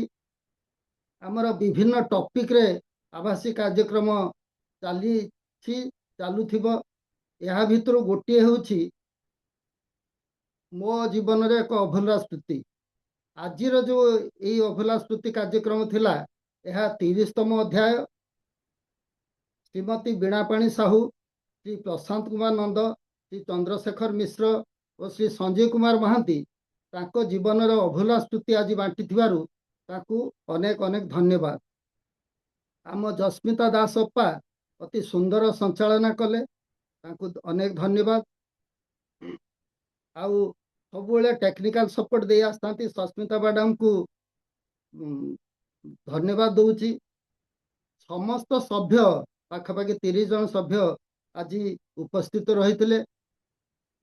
ଶ୍ରୋତା ନ ରହିଲେ ବକ୍ତାଙ୍କର କିଛି ମୂଲ୍ୟ ନାହିଁ। ତେଣୁ ଯେଉଁ ସଭ୍ୟମାନେ ଆଜି ଉପସ୍ଥିତ ଥିଲେ ସମସ୍ତଙ୍କୁ ଅଶେଷ ଅଶେଷ ଧନ୍ୟବାଦ ଦଉଛି। ଶେଷରେ ସୁତାର ଭାଇ ମୋତେ ଆଜି ଦାୟିତ୍ୱ ଦେଇଥିବାରୁ ତାଙ୍କୁ ଅନେକ ଧନ୍ୟବାଦ ଦଉଛି। ଜୟ ଜଗନ୍ନାଥ।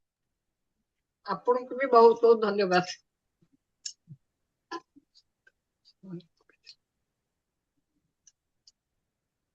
ଯାହା ହଉ ଆମେ ଆଜି ବହୁତ ରୋମାଞ୍ଚକର କଥା ଶୁଣିବାକୁ ପଡ଼ିଲା ଆମର ଭାଇମାନଙ୍କ ଠାରୁ।